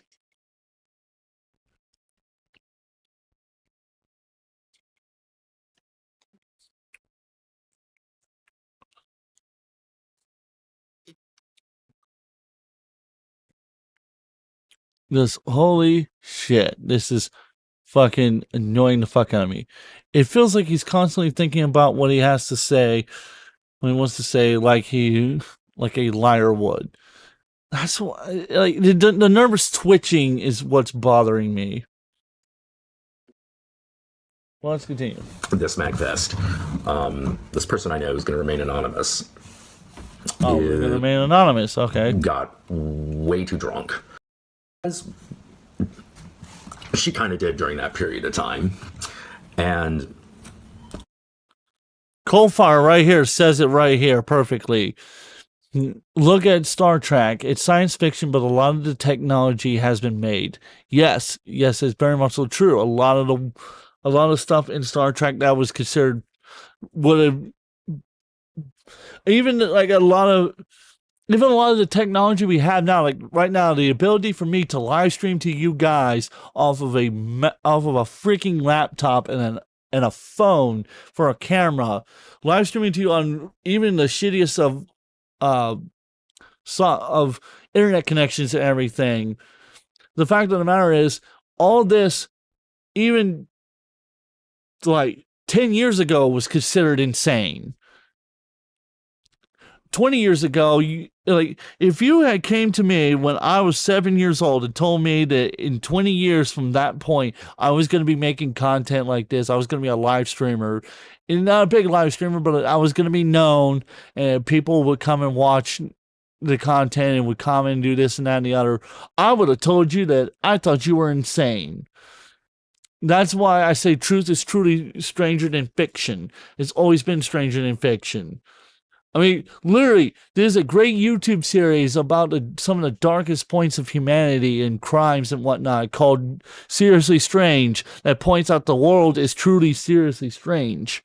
And that what happens is it's truly like insane. So that's why I'm having such a hard time buying into this weird ass narrative that he's giving. I don't know, man. I don't know. Ran into Justin in the arcade Magfest every year. Rents out one of the ballrooms of the Gaylord Hotel and just fills it with arcade machines, and they're all free. Like all you need is like a membership badge, and you just go in there and you play Donkey Kong for like 10 hours or whatever you want to do. So she got drunk because there had been some shit she was already having a bad time, and she runs into Juario, and at first things are kind of okay, and then apparently starts getting a little pushy. But it hasn't crossed the line yet. It's just one of those, okay, he's obviously drunk too. Maybe he's not like getting the hint, you know? Wait, hold on. Whoa, buddy. Whoa, buddy. We're going to need to stop you there for a moment. She's drunk, and he's allegedly drunk, and now he's making moves. Don't you think maybe he's drunk, therefore he probably doesn't know what he's doing, and he's probably, drunk, so the logical parts of his brain have shut down, and he's just running off of pure instinct? Is that, why is that never considered as, a possibility? Am I crazy? Am I going crazy? I feel like I'm going crazy here. I feel like I'm taking crazy pills. I feel like I'm taking crazy pills right now. Oh my fucking God. It's been 2.5 hours now, and I haven't even gotten into the Jeremy Hamley content yet. Fuck me. This is going to be a brutal ass video to get through. Fuck. Okay. So she's like, okay. Fuck this. We're doing 1.5. I'm not going to fucking, because he's being twitchy as fuck. Okay, well, I'm going to finish playing Street Fighter 2 or whatever. And then she starts going up to her room because she's actually staying in the Gaylord. Or I think. I'm not sure if she's actually staying at the Gaylord, but she's definitely staying either there or one of the ones across the street. Pretty sure it's the Gaylord. So they go up to her. She goes up to her room. He follows. Now that's already kind of a red flag. And she's just like, okay, but she's intoxicated. She's not thinking straight either. She goes to her room, and then she's kind of doing that no, don't follow me. No. Drinking doesn't absolve people of guilt, but it can explain why it leads people to bad situations. See, I'm not saying it justifies it. What I'm saying is that's a factor that's not being taken into consideration then. That was not a factor that was being taken into consideration. Why was that not brought up in any of the other videos? If he was drunk and he was acting disorderly, then it should have been handled because he was drinking. not necessarily because he was a sexual predator, it's because he was fucking drinking. I mean, he was alcoholic. So what should have happened then is he should have been forced to go into alcoholic therapy, AA, for example, or some kind of rehabilitation program, and then be put into therapy. That's what should have happened. I swear, I feel like I'm taking crazy pills. Maybe my Nuka-Cola was laced and I didn't realize it.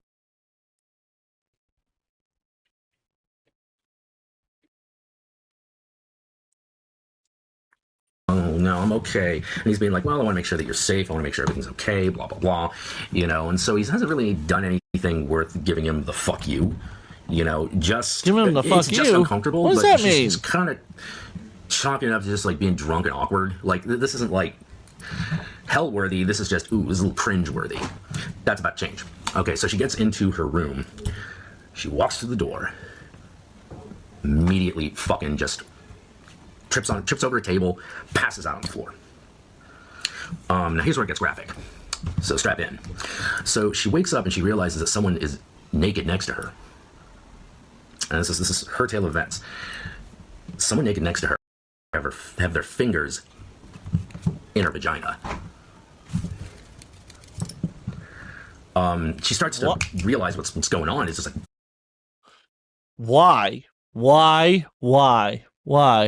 Okay, John Cena, calm down over. Why? Just why? Why this? Why did you have to do that? I think we can figure out by you saying that he was fingering her allegedly that we know where the fingers would be going. I mean, there's only one or two spots it would have gone in, and usually women don't like it if you shove it in the back door. So I would assume that you could figure out that he was, touching her promised land. I don't understand why you needed to do that. Why? What was the purpose of that? How did that help explain the situation? It didn't. That was uncalled for. God, now I'm flashing. I apologize. I didn't mean to cough in your guys' ear. If you think about the fact that he took down the video, it's a good point to make that he may have lied or had something that he didn't like about it. Yeah, that's what I'm saying here. He deleted the video, so something's up about it. whoa, how did this happen? Like, what's going on? And she, she's sitting there kind of paralyzed because, someone's got their fingers in your pussy. Like, they're just kind of like, you do not expect this. Right, so, okay. Understandable that you would be paralyzed in fear. According to her, naked, fingering her. And she's like, excuse me? But she's still she's still buzzed. She's still not quite she's aware of what's happening, but she's not she ain't sober yet. And he's like, oh, well, she doesn't even understand what his response was, but she's like, you got to get out of here. Well, hold on. Whoa, bruh. What do you mean you don't know what his response was? Did she not tell you what he said, or even have a vague idea of what was said? What?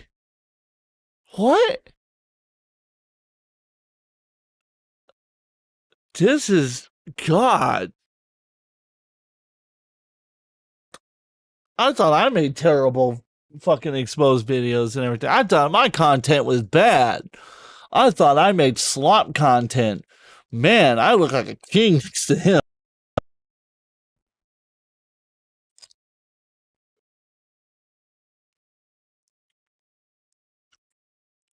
Why? Just why?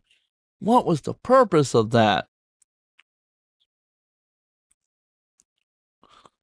Ah, Jesus, mate. Oh, there we go. Oh, actually, we can just do it. And she pulls a random name out of a hat. A random reviewer that she knows is coming up to the room. Dude pulls out, gets his clothes on quickly, runs out the door. Why you gotta show it? We know what you're talking about. We can figure it out. We're not 5-year-olds here. We not. And here's the puppet, and here's where it goes inside. Now here's the chainsaw to cut your dick off. Ah! He's acting as if he was watching it, but not actually watching it. I know, right? Again, crazy pills. I feel like I'm taking crazy pills. Also, I'm pretty sure I'm killing your guys' hearing, so let me jack that down just a little bit. There we go. Now I'm not like holy crap in your guys' ear. It just, I'm failing to understand, right? I'm failing to understand, like this, and I'm going to bring it up over here, so that way that's catching more of a bass in my voice. But here's the thing, right? I'm failing to understand the point of showing. Why are you showing? You don't need to show me. You just tell me what happened. That's the whole point of me watching the videos. I want you to tell me what happened. I don't want you. This is not a movie. This is not a TV show. This is not show. This is tell me, don't show me. Because it's not necessarily like you were in the room anyhow, so you're just going off of what she said alone. There's no saying, okay, this is what he said was his side. This is his side of the allegations. This is his side of what happened. You're going off for strictly hers and hers alone, which is not fucking fair. Plainly. Yeah, like Coalfire says, we don't need a sex ed class. We can figure out what's happening. Pretty easy. Good Lord. That is her description of events. Now, believe it or not, this is where I enter the story. I'm crossing the threshold of the MagFest lobby. And I haven't had a chance to hang out with Justin yet. Which is something that I've hung out with him at several cons, and so it was like, oh man, I know he's here. I haven't had a chance to like hang out with him. I'm going across the lobby, which is this is the main lobby. Like basically, if you want to get back to the convention from the hotel, from the rooms, you got to cross this threshold. So I see him, and for the first time, I've ever run into him, he looks disheveled. You're terrible. Joseph Dragner says, I hate this guy. He's ruining all the mystery. You're horrible. You are horrible. Oh, yeah. Horrible. And I'm like, oh, but I figured he was just like running himself ragged, like doing shit at the show like he always does. So I'm just like, hey, Justin, what's up? You know, and I start talking to him, and he gets really, for like 10 minutes, he is super dodgy.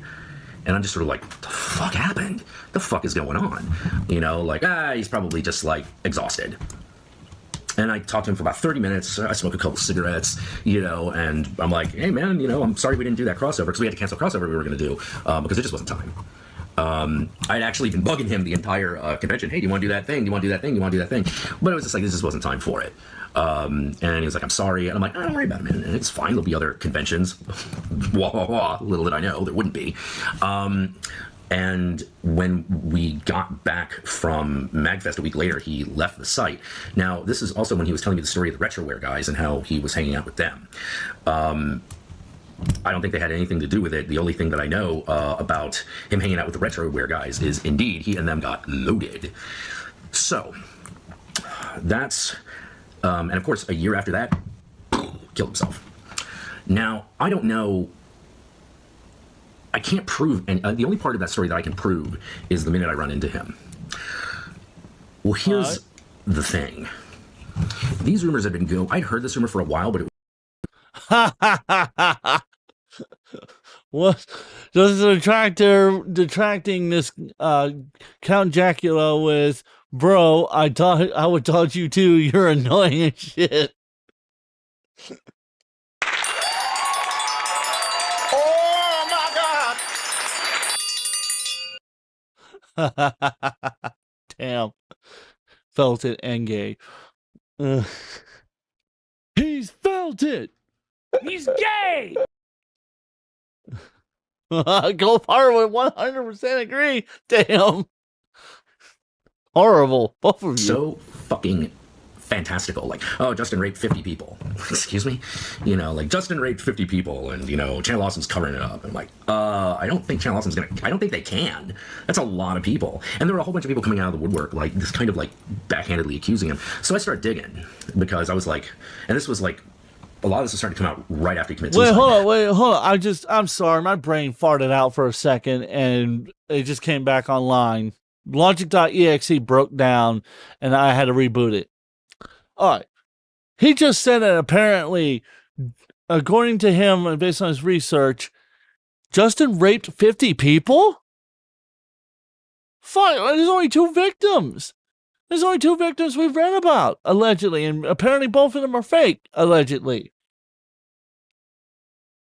So, hold up, wait a minute, hold the fucking phone, hold up. Wow.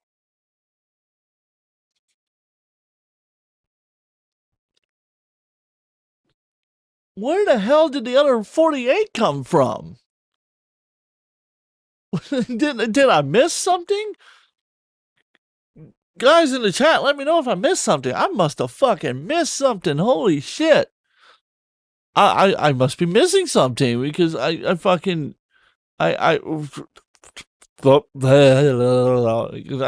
my brain's like, oh, Logic.exe just shut down again and had to reboot. Ooh, okay, there we go. Well, this guy's raping, he's like raping my eyes. Can we cancel him too? Oh my God! Oh yeah. Oh yeah.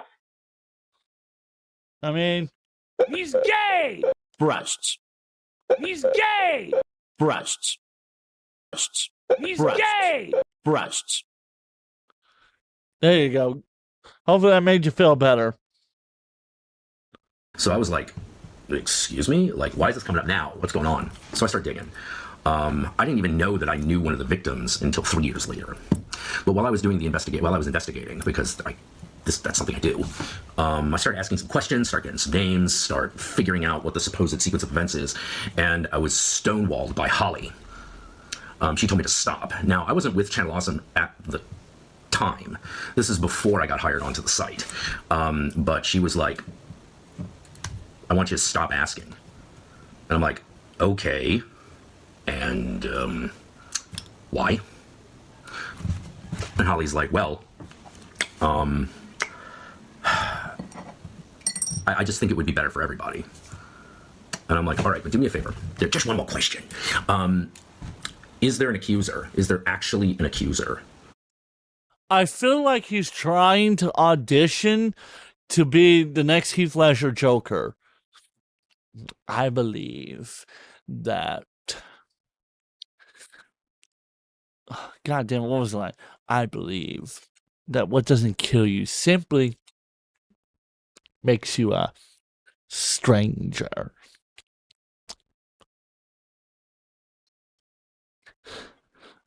Coldfire says, you know, I can kind of believe this guy could really be gay.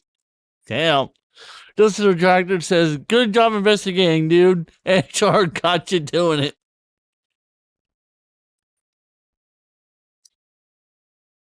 I think you should rephrase it too. You know you're doing a great job as an investigator when HR is able to pick up on what you're doing. Or even better, you know you're doing a great job as an investigator when HR is telling you to stop fucking up their investigation. There you go. Even better. He's filthy! He's gay! Breasts.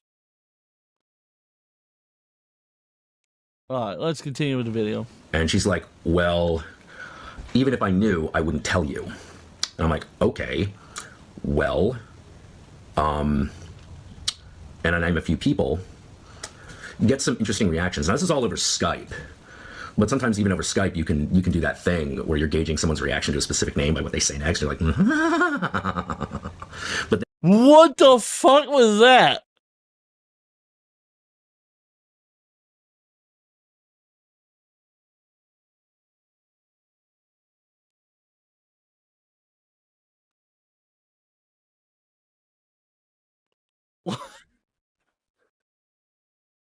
What the fuck was that?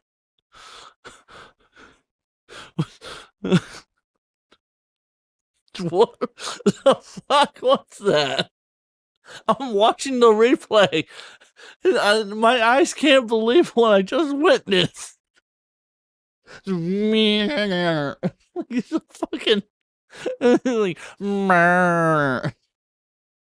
you be lying.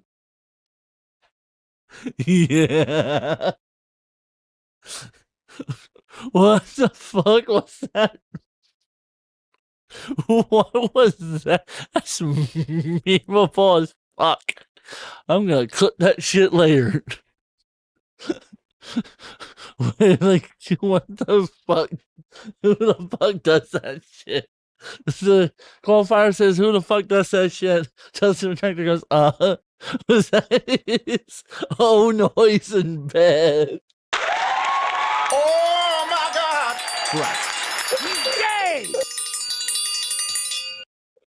Yay! I think he earned this one. You're a dumbass. You're great. What the fuck was that? Hold up, I gotta revert. Hold up. Fuck, where's my mouse? Okay, there it is. Hold up. We're gonna go back to that. We're gonna go back. Get some interesting reactions. Now, this is all over Skype. But sometimes even over Skype, you can do that thing where you're gauging someone's reaction to a specific name by what they say next. You're like, Clipping that shit. And it's clipped. Holy shit, I think I might have lost some brain cells from that. Says Coalfire. Oh. Look at that, look at his face. Oh no. We're screenshotting that shit. It needs to be on the soundboard. Yes, it will be on the soundboard later. I promise you, I'll get it on there. Holy shit. That's fucking great. That face right there is diabolical. Oh man, I should have called this an epic or trash segment. Hold up, I can save it. This is an epic or trash segment. No, I can't save it. I can't do an epic or trash because it's not on YouTube. Oh god, this should have been an epic or trash segment. Anyways, god damn, that was this fucking because that face, that fucking face. I never want to hear anyone else talk about how awkward I look. What the fuck is this? What is this?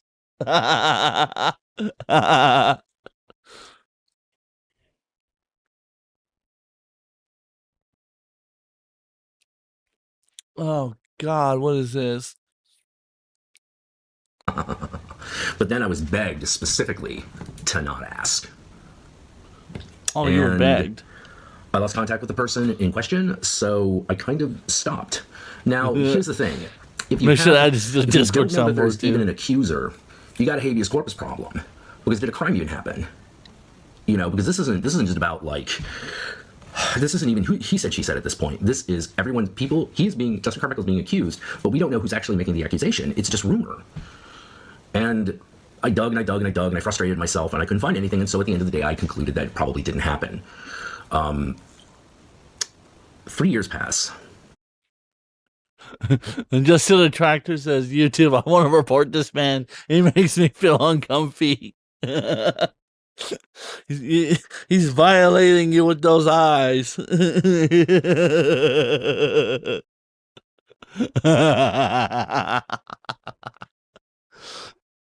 Oh, God.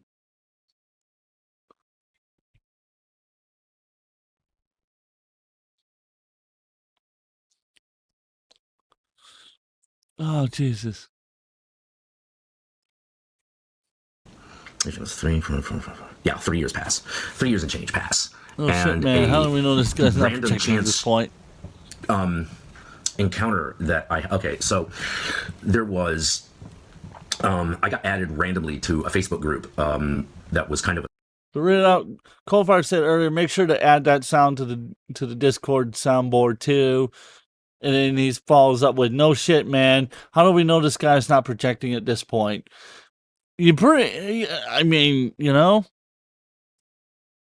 I don't know. Support group for a person who was being internet harassed. Well, not just internet harassed, like people were showing up at their house. And this person was also there. And I was like, oh, I never thought I would run into them again. And, you know, because we were all like kind of gathering together to like help this person through, you know, having trolls like fucking knock on their door, throw rocks at the window, that kind of shit. You know, we got. Damn it. Justin the Tractor says, I bet he calls his Peter his mwa ha ha ha ha ha.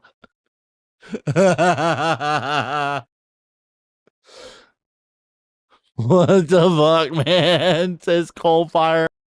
Oh my God! Oh my God! God, now I'm flaccid.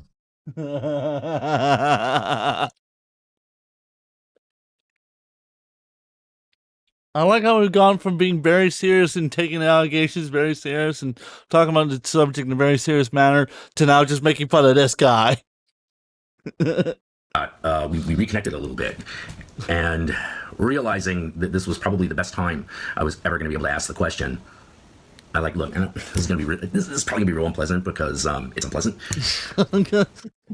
Coalfire follows up with, I'm gonna have nightmares from this, I think. Oh my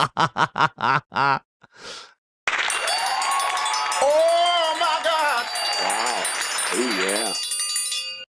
Oh yeah. That's what he's gonna be saying to you while that face is on screen. Hold up, let me go back to it.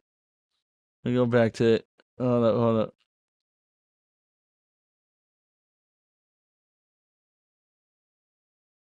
Let's see. To not ask. And all right, but do me a favor. There's just one more question. Is there an accuser? Is there actually an accuser? And she's like, well, even if I knew, I wouldn't tell us ever going to be. Hold up. Because the best part is I've got a screenshot of it. I can go right to my disk, pull it up. Let's see, where is the picture of it? I should have a picture of it somewhere. There we go. No replay.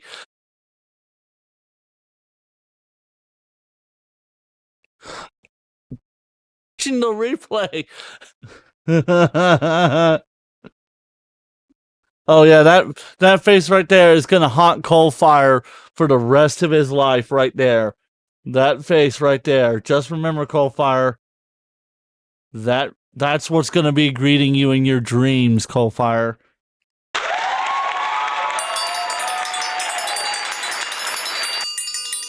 God, now I'm flaccid. Justin the Tractor says his noise effect would make me flaccid too. Just remember, that's gonna be the face haunting your dreams, Coalfire. The face haunting your dreams right there. Oh my God! God, now I'm flaccid. Oh yeah.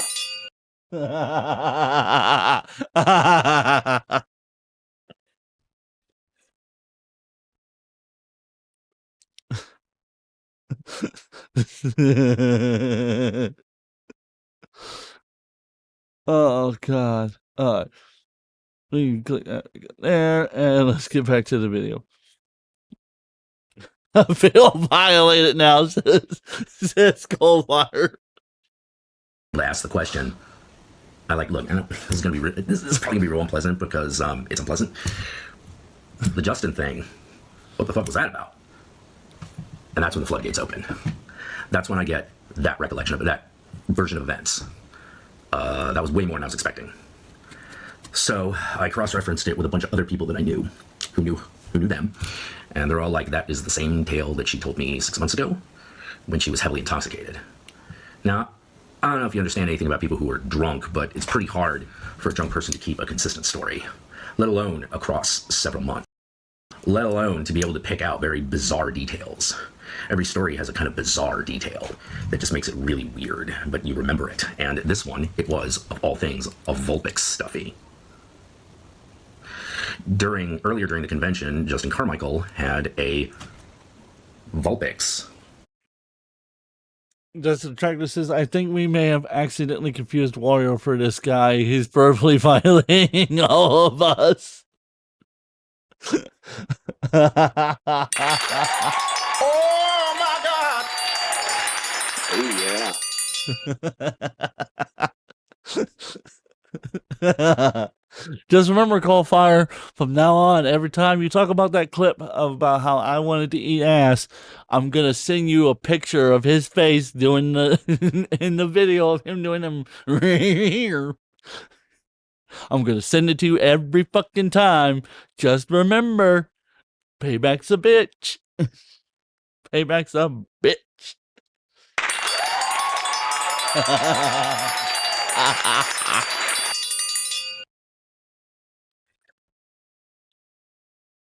Oh. Pokemon stuff that he was walking. Sorry about the. Oh my God! Justin Tractor says when we squeeze the Vulpix stuffy, it makes a sound effect like we found a culprit. Coalfire goes. Coalfire replies back, "You know that holds some weight in court." Justin Tractor.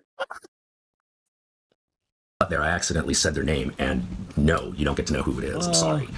I would love to allay all fucking fears, but no, I'm sorry. This is a he said. This is a he said, she said, he said. Well, maybe not even he said, because like Juario's dead. So this stuffed animal is in my friend's hotel room, and according to the tale, Holly meets with this person because this person trusted her, and she comes into the room, sees the stuffed animal, and goes, "Where did that come from?" And this is before she even I told her what had happened, and she's like, "Oh, that was Justin's."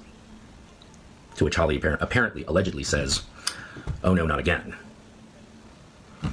I don't know if that's true, but the Vulpix plushie, I remember that.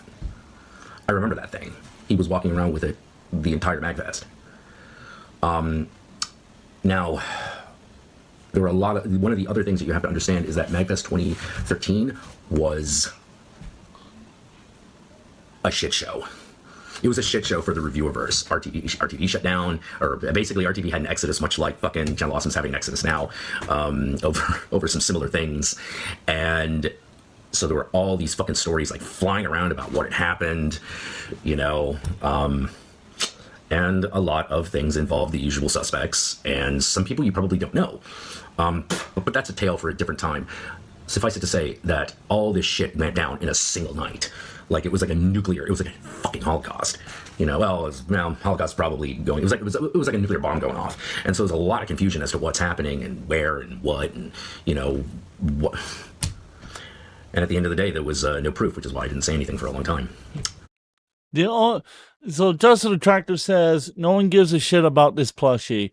So here's the thing: that's the only real circumstantial evidence is the eyewitnessing of the plushie, because that's the only thing consequently that ties him to the situation.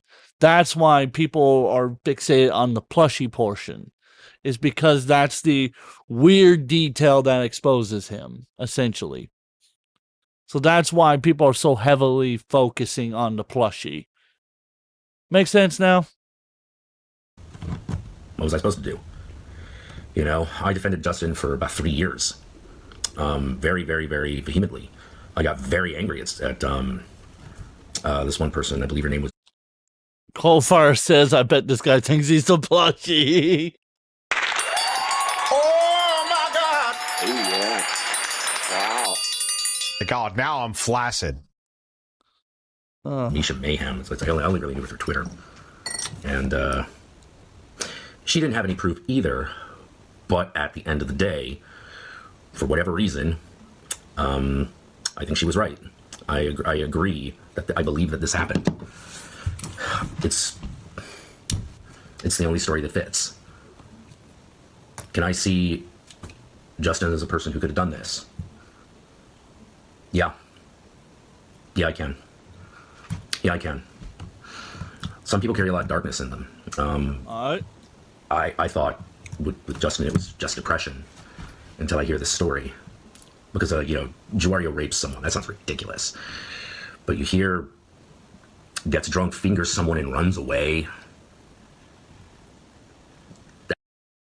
Justin the Tractor says that explains his nose. Coalfire says, think about it. He talks about it as if he was watching it, but he wasn't actually watching it. Yeah, it's the way he's telling it. It's almost as if he just turned. It's hard to say that he was a friend if he was willing to just flip on a dime like that. I'm the kind of person that if real evidence is shown to me that the individual has been committing heinous acts like that and they refuse to change their ways, then yes, I would cut them off. I've done it before.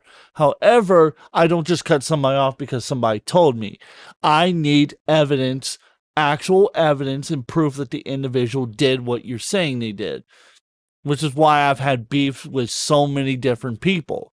Is because they show no evidence. They just expect you to believe them no matter what. When you call them out on it, they turn around and start accusing you of the crimes and start trying to slander you and destroy your reputation. And the reality is people like that don't deserve your time or effort. That fits the type. That fits that fits. In a fucked up way, it fits. It fits with everything, the stuff that was happening to me at the time. That had nothing to do with sexual anything. I'm going to tell you, normally at a convention, I'm like, Mr. Party, Mr. Flirty. MagFest, generally fucking not. It's a show. It just fucking isn't. So, well, okay. So why did you bring that up? Why did and here's more nightmare fuel for you, Coalfire. Here's more nightmare fuel. More nightmare fuel. Justin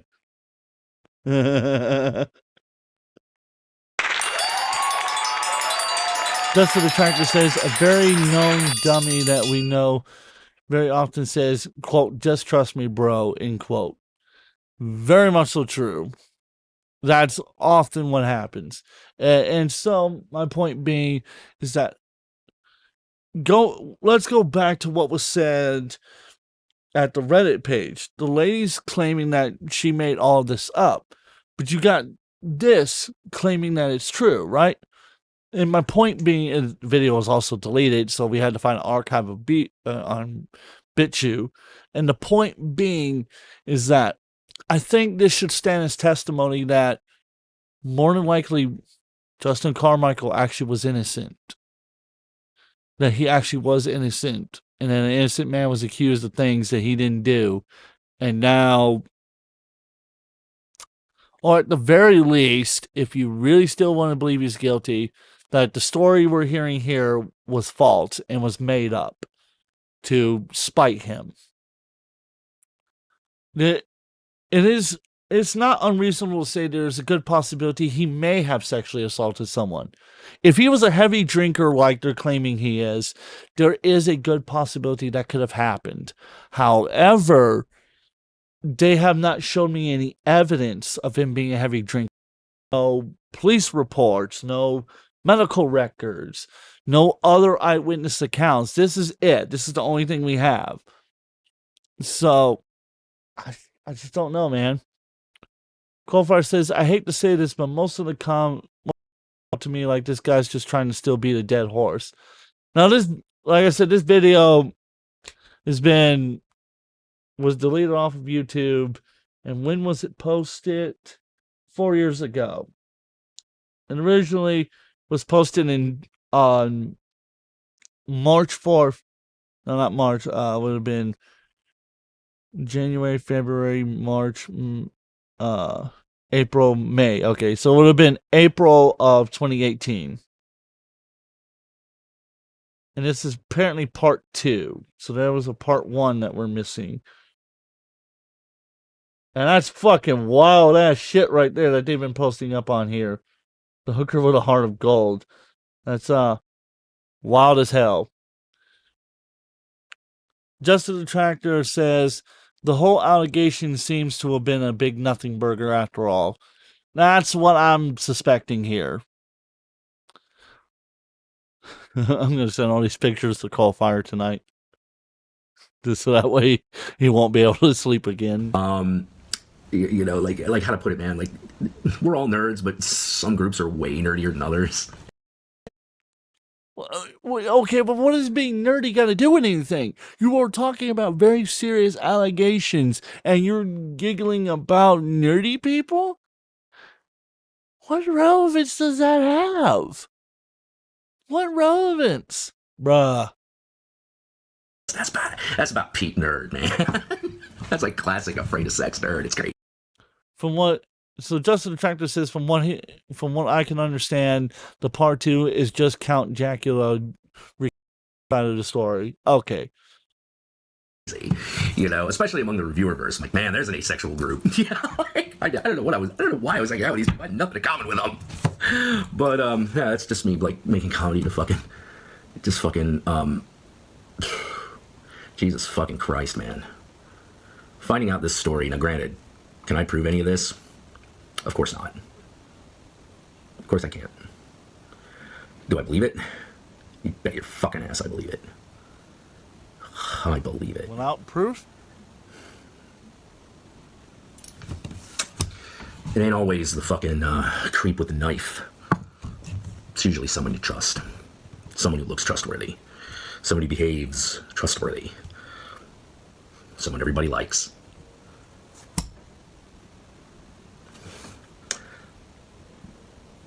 I was so mad. When I heard this, I got so mad. Because here it was. He was the story that made sense. And I had defended him. Hardcore defended him. The story doesn't make sense. Because you're missing parts of it. You don't have his side. You don't know what was said to him. You're only taking her side. You only took her side with no pictures of proof or something. You can't tell me this is fucking 2013. People had iPhones. I know they had iPhones because iPhone 4 and 5 were very fucking popular then. And people were taking pictures with it.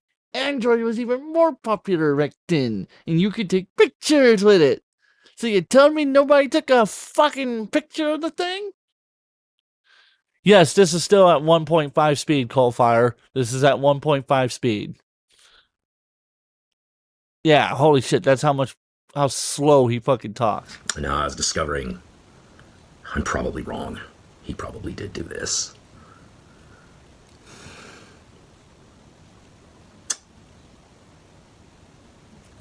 And that's the Justin Carmichael thing.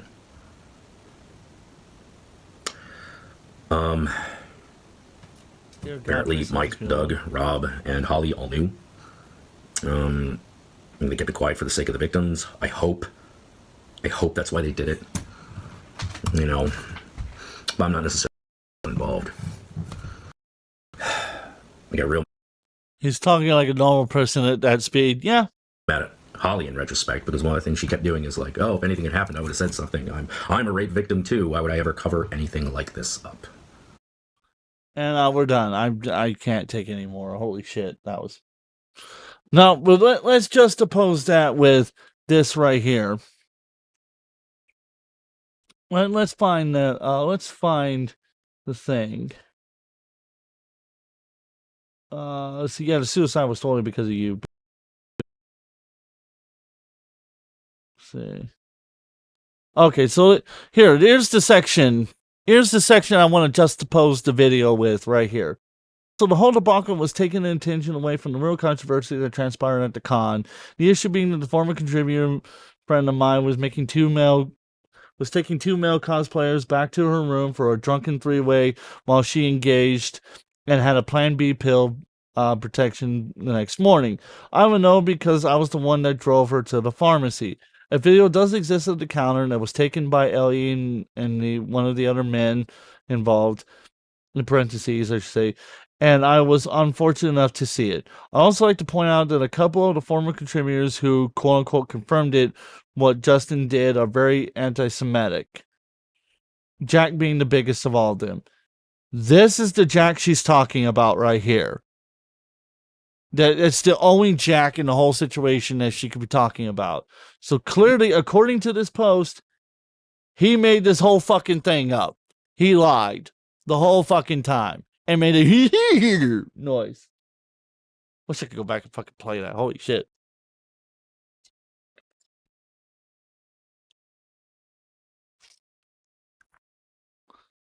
Just, holy Jesus, Batman.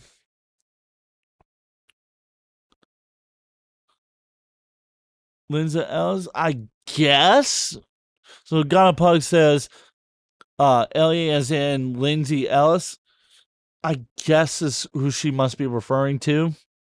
Who this person was referring to. Colfar says you can even copy it. It's like fucking Scooby-Doo. Scooby-Doo. So, clearly, according to her, he fucking lied and made that shit up. And based on his retelling of it and everything, and based on what we know from the video that actually did the research and everything, it seems likely that is a good possibility he may have actually believed the false allegations and spread it because I like to think that legitimately he actually believed that she was a real victim and that he posted this because he was trying to defend the real victim and, in a sense, kind of take accountability for defending the person who may have committed the crime that now we more likely know didn't actually do it. And that he took the video down probably because of some reason we will probably never know. Justin Tractor says Ellie was aka the nostalgic chick. Goldfire says, by the way, this guy is a horror fan and does horror. This guy is a horror fan and does horror content. Oh, good lord. Oh, good lord. So there you go, ladies and gentlemen. So before we move on to making fun of the quartering for a minute, I want to ask you guys a question. Given everything that we have gone through tonight and we've gone over, what do you think? And for those of you who might be watching the clip or the VOD in the future, based on everything you've seen, do you believe that Justin Carmichael, Jude Wario, truly sexually assaulted multiple women and that it was either covered up for the sake of protecting the victims or for protecting the reputation of Channel Awesome? Or do you believe that the man actually was innocent the whole time and that he was wrongfully accused of things he did not do, like the Reddit poster is claiming here, and that the man took his life because he believed that no one would ever truly believe that he was innocent, and that he felt that the best way to handle it was to take himself out of the situation permanently? What do you think? Let me know in the comment section if you're watching this. And with that, I think we're going to move on to the next clip after I read this final comment from Justin Detractor saying, if I was on a jury, I would vote not guilty due to no real circumstantial evidence. You know what? That is a fair enough standpoint. So we're going to move on now from this, but I am going to bookmark this page real quick for the sake of having that later to give to Eric, so Eric can read that. So now we're going to move on from that subject, and we're going to now make fun of the quartering.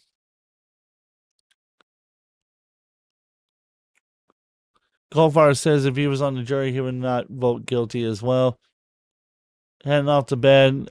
Talk to you later, dude. Yeah, you have a blessed night, man. I'm gonna make fun of the quartering for a minute, then I'm gonna hop out of here. I'll do a press your luck thing later as like a bonus stream.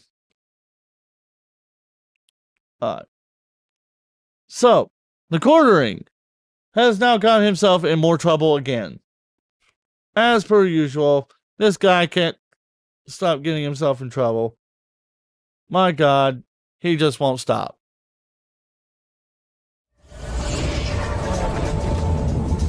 So we're going to have a little bit of fun at his expense.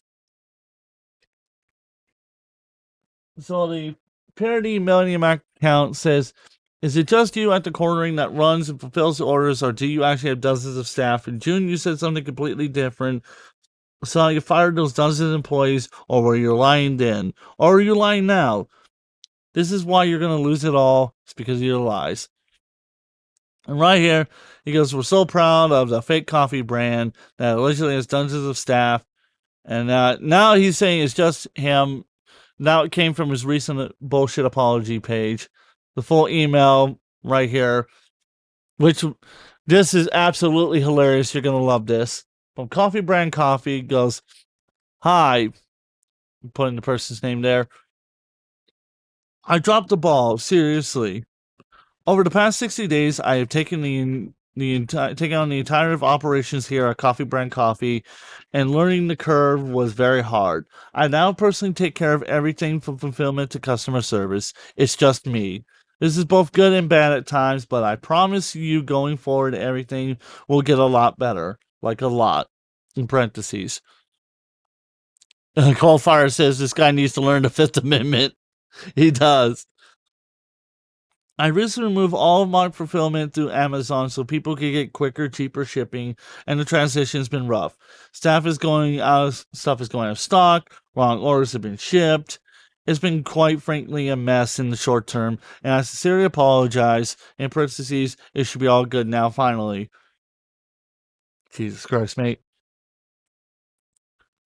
Just. Oh my God! I recently, excuse me, we even accidentally sent out about 500 bags of coffee to people who hadn't ordered in a while. In parentheses, don't worry, you're not going to get charged, so I guess enjoy the free coffee and an expensive lesson from me. Oh my God! He just cost himself 500 bags of coffee. He's dumb. He is dumb as a box of rocks. Oh, God, this is great. No sales pitch. It's just me saying sorry.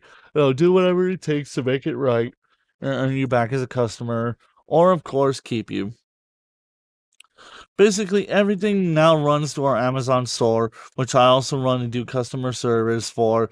It's the easier, faster way in order to in the future is just to go to coffeebrandcoffee.com. Don't go to that website. It cuts me out of a lot of mistakes and centralizes customer service for me. If you subscribe to the site, you don't need to change anything. In short, it should be all much smoother going forward. Parentheses will even be available via Walmart at the end of August if you want more options.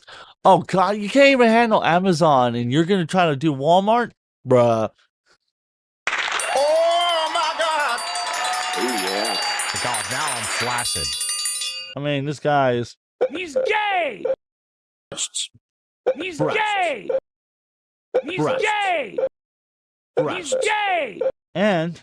He's felt it! So there you go. See, in short, I screwed it up. I'm fixing everything at light speed, and things are only going to get better this year with new product offerings, faster shipping, and hopefully cheaper prices. From Jeremy, the owner of Coffee Brand Coffee. So, bullshit. Pretty much is what it was, bullshit. And then from Madame Salvi goes, Melanie Mac treats the quartering like a toddler. Her delivery, the pointing, all the belittles him. And he, like the toddler he is, claps his hands and pats those laugh. The pain of it all, was it really worth $500 mailed? Is this really what hopeless happiness looks like? You know, he may be gay, Tim's. After all, he do be doing cuck shit. A squirt gun to my mouth. Go ahead and read Yeah, it. he has a $5. He says, "Hey, Skinny Minnie," or yeah, and Melanie too. You're the Skinny Boom. Minnie now. Look Yeah, at that. fatso.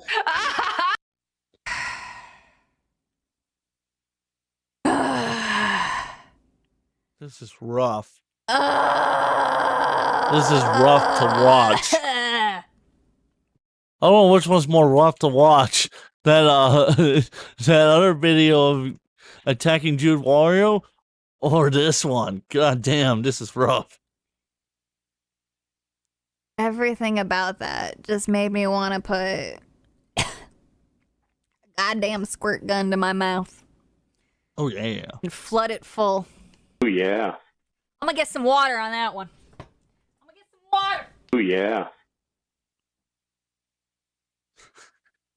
This is bad. Oh, and the dead air. Love the dead air. Oh, dead air I is got my fantastic. water. It hurts. Go ahead and read Yeah. it. I got my water. It hurts. Flash. This is why he keeps it around. She was actually the worst one to keep out of Hannah and Luke. Out of all of them, felt it. Man, Salvi goes, Hannah saved his ass so many times. Now he's stuck with the worst sounding yes man ever. Oh my god, here comes Phil Collins. I'm just kidding. Goes, I think Melody knows she can't survive content creation on her own. I think she knows Jared's $500 is probably her best offer she's ever going to get in content creation. Man Savvy says, I mean, who else is getting $500 per hour? That's not a norm unless you have a decent amount of regular and generous viewers. If she really does get $500 per stream, she's outdoing a lot of people who are bigger than her. In parentheses, or what she was since she's no longer streaming.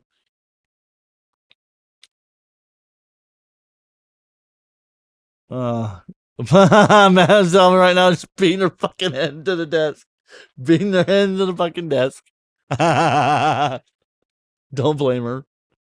Madam Zelma, after watching whatever the hell that was. Oh. Trying to decide if Man of Salvi versus Kino Casino Clips has landed the hardest blows this year against the worst retard and his bitches too. Let's see what the Kino Casino Clips got on him. I gotta see if they got anything else. Oh, you're such a cuck. Oh, that's awesome. Oh, this is gonna be good. Ring super chat number. So let's do this, and then I'm probably gonna get out of here.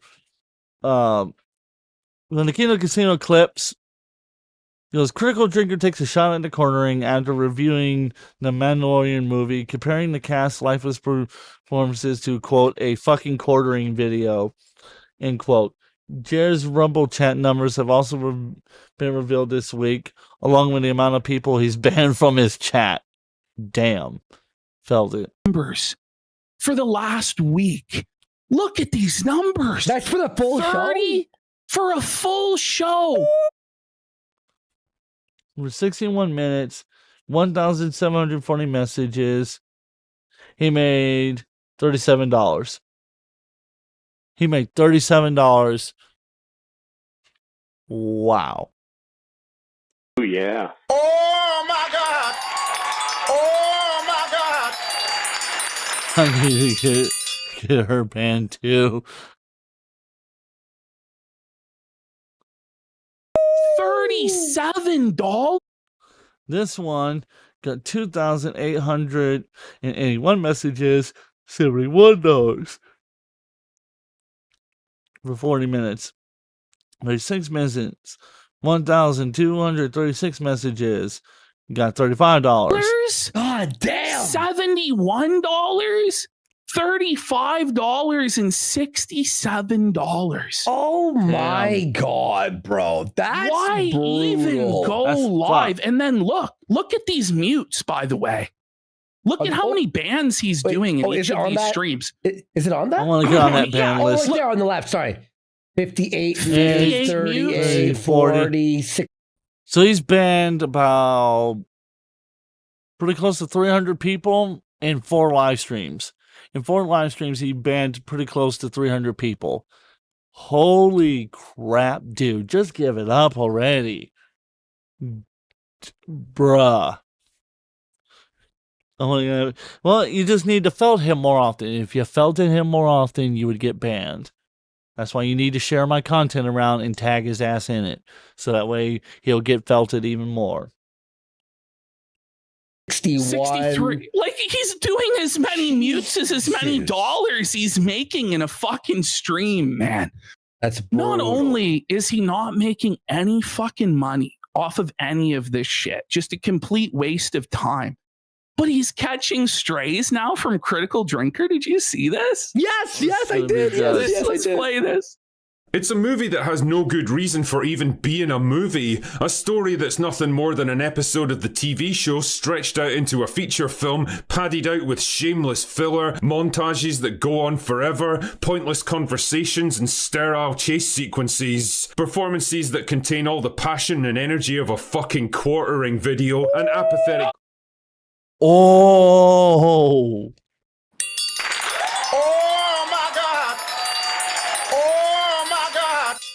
Damn, son, you got fucking roasted alive.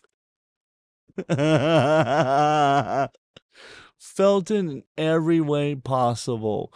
That is brutal, son. Brutal. Absolutely brutal. I mean, brought it on himself. Brought it on himself. And he deserves every bit of it. Every bit of it. So there you go, ladies and gentlemen. That's all the quartering stuff that I want to talk about for now. And go ahead. Let's see what my notification is about. I'm scared. Oh, here we go. Oh, hello. Wait a minute. Hold up. Never mind. We got more. Holy shit, what happened?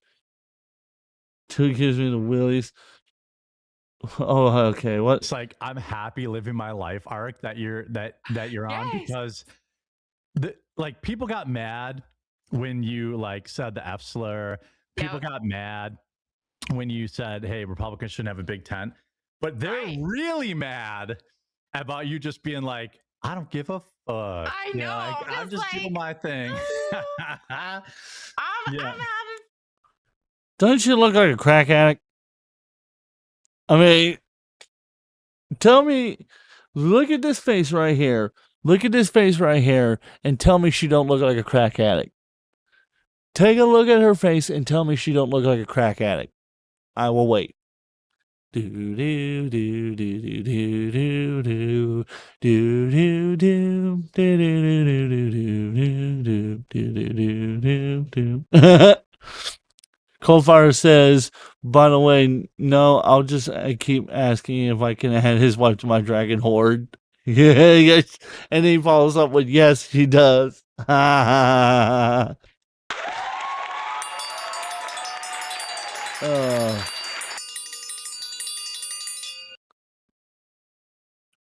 and I got tagged in apparently. What is that laugh?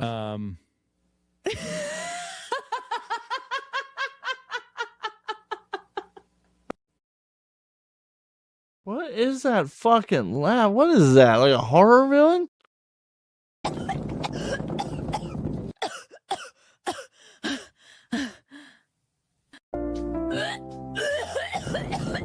Jesus. Didn't need to see that tonight. Ugh. Alrighty, so that's it, ladies and gentlemen. I'm done. Oh, fuck me. Okay, what the what the fuck Coldfire says? Yeah, I see some pretty wild stuff. Alrighty, ladies and gentlemen, I think that's going to be it for tonight. That was a pretty fucking brutal live stream with a lot of brutal stuff. Man, I'm going to have a fuck ton of things to clip by the time I'm done. So much content. So much.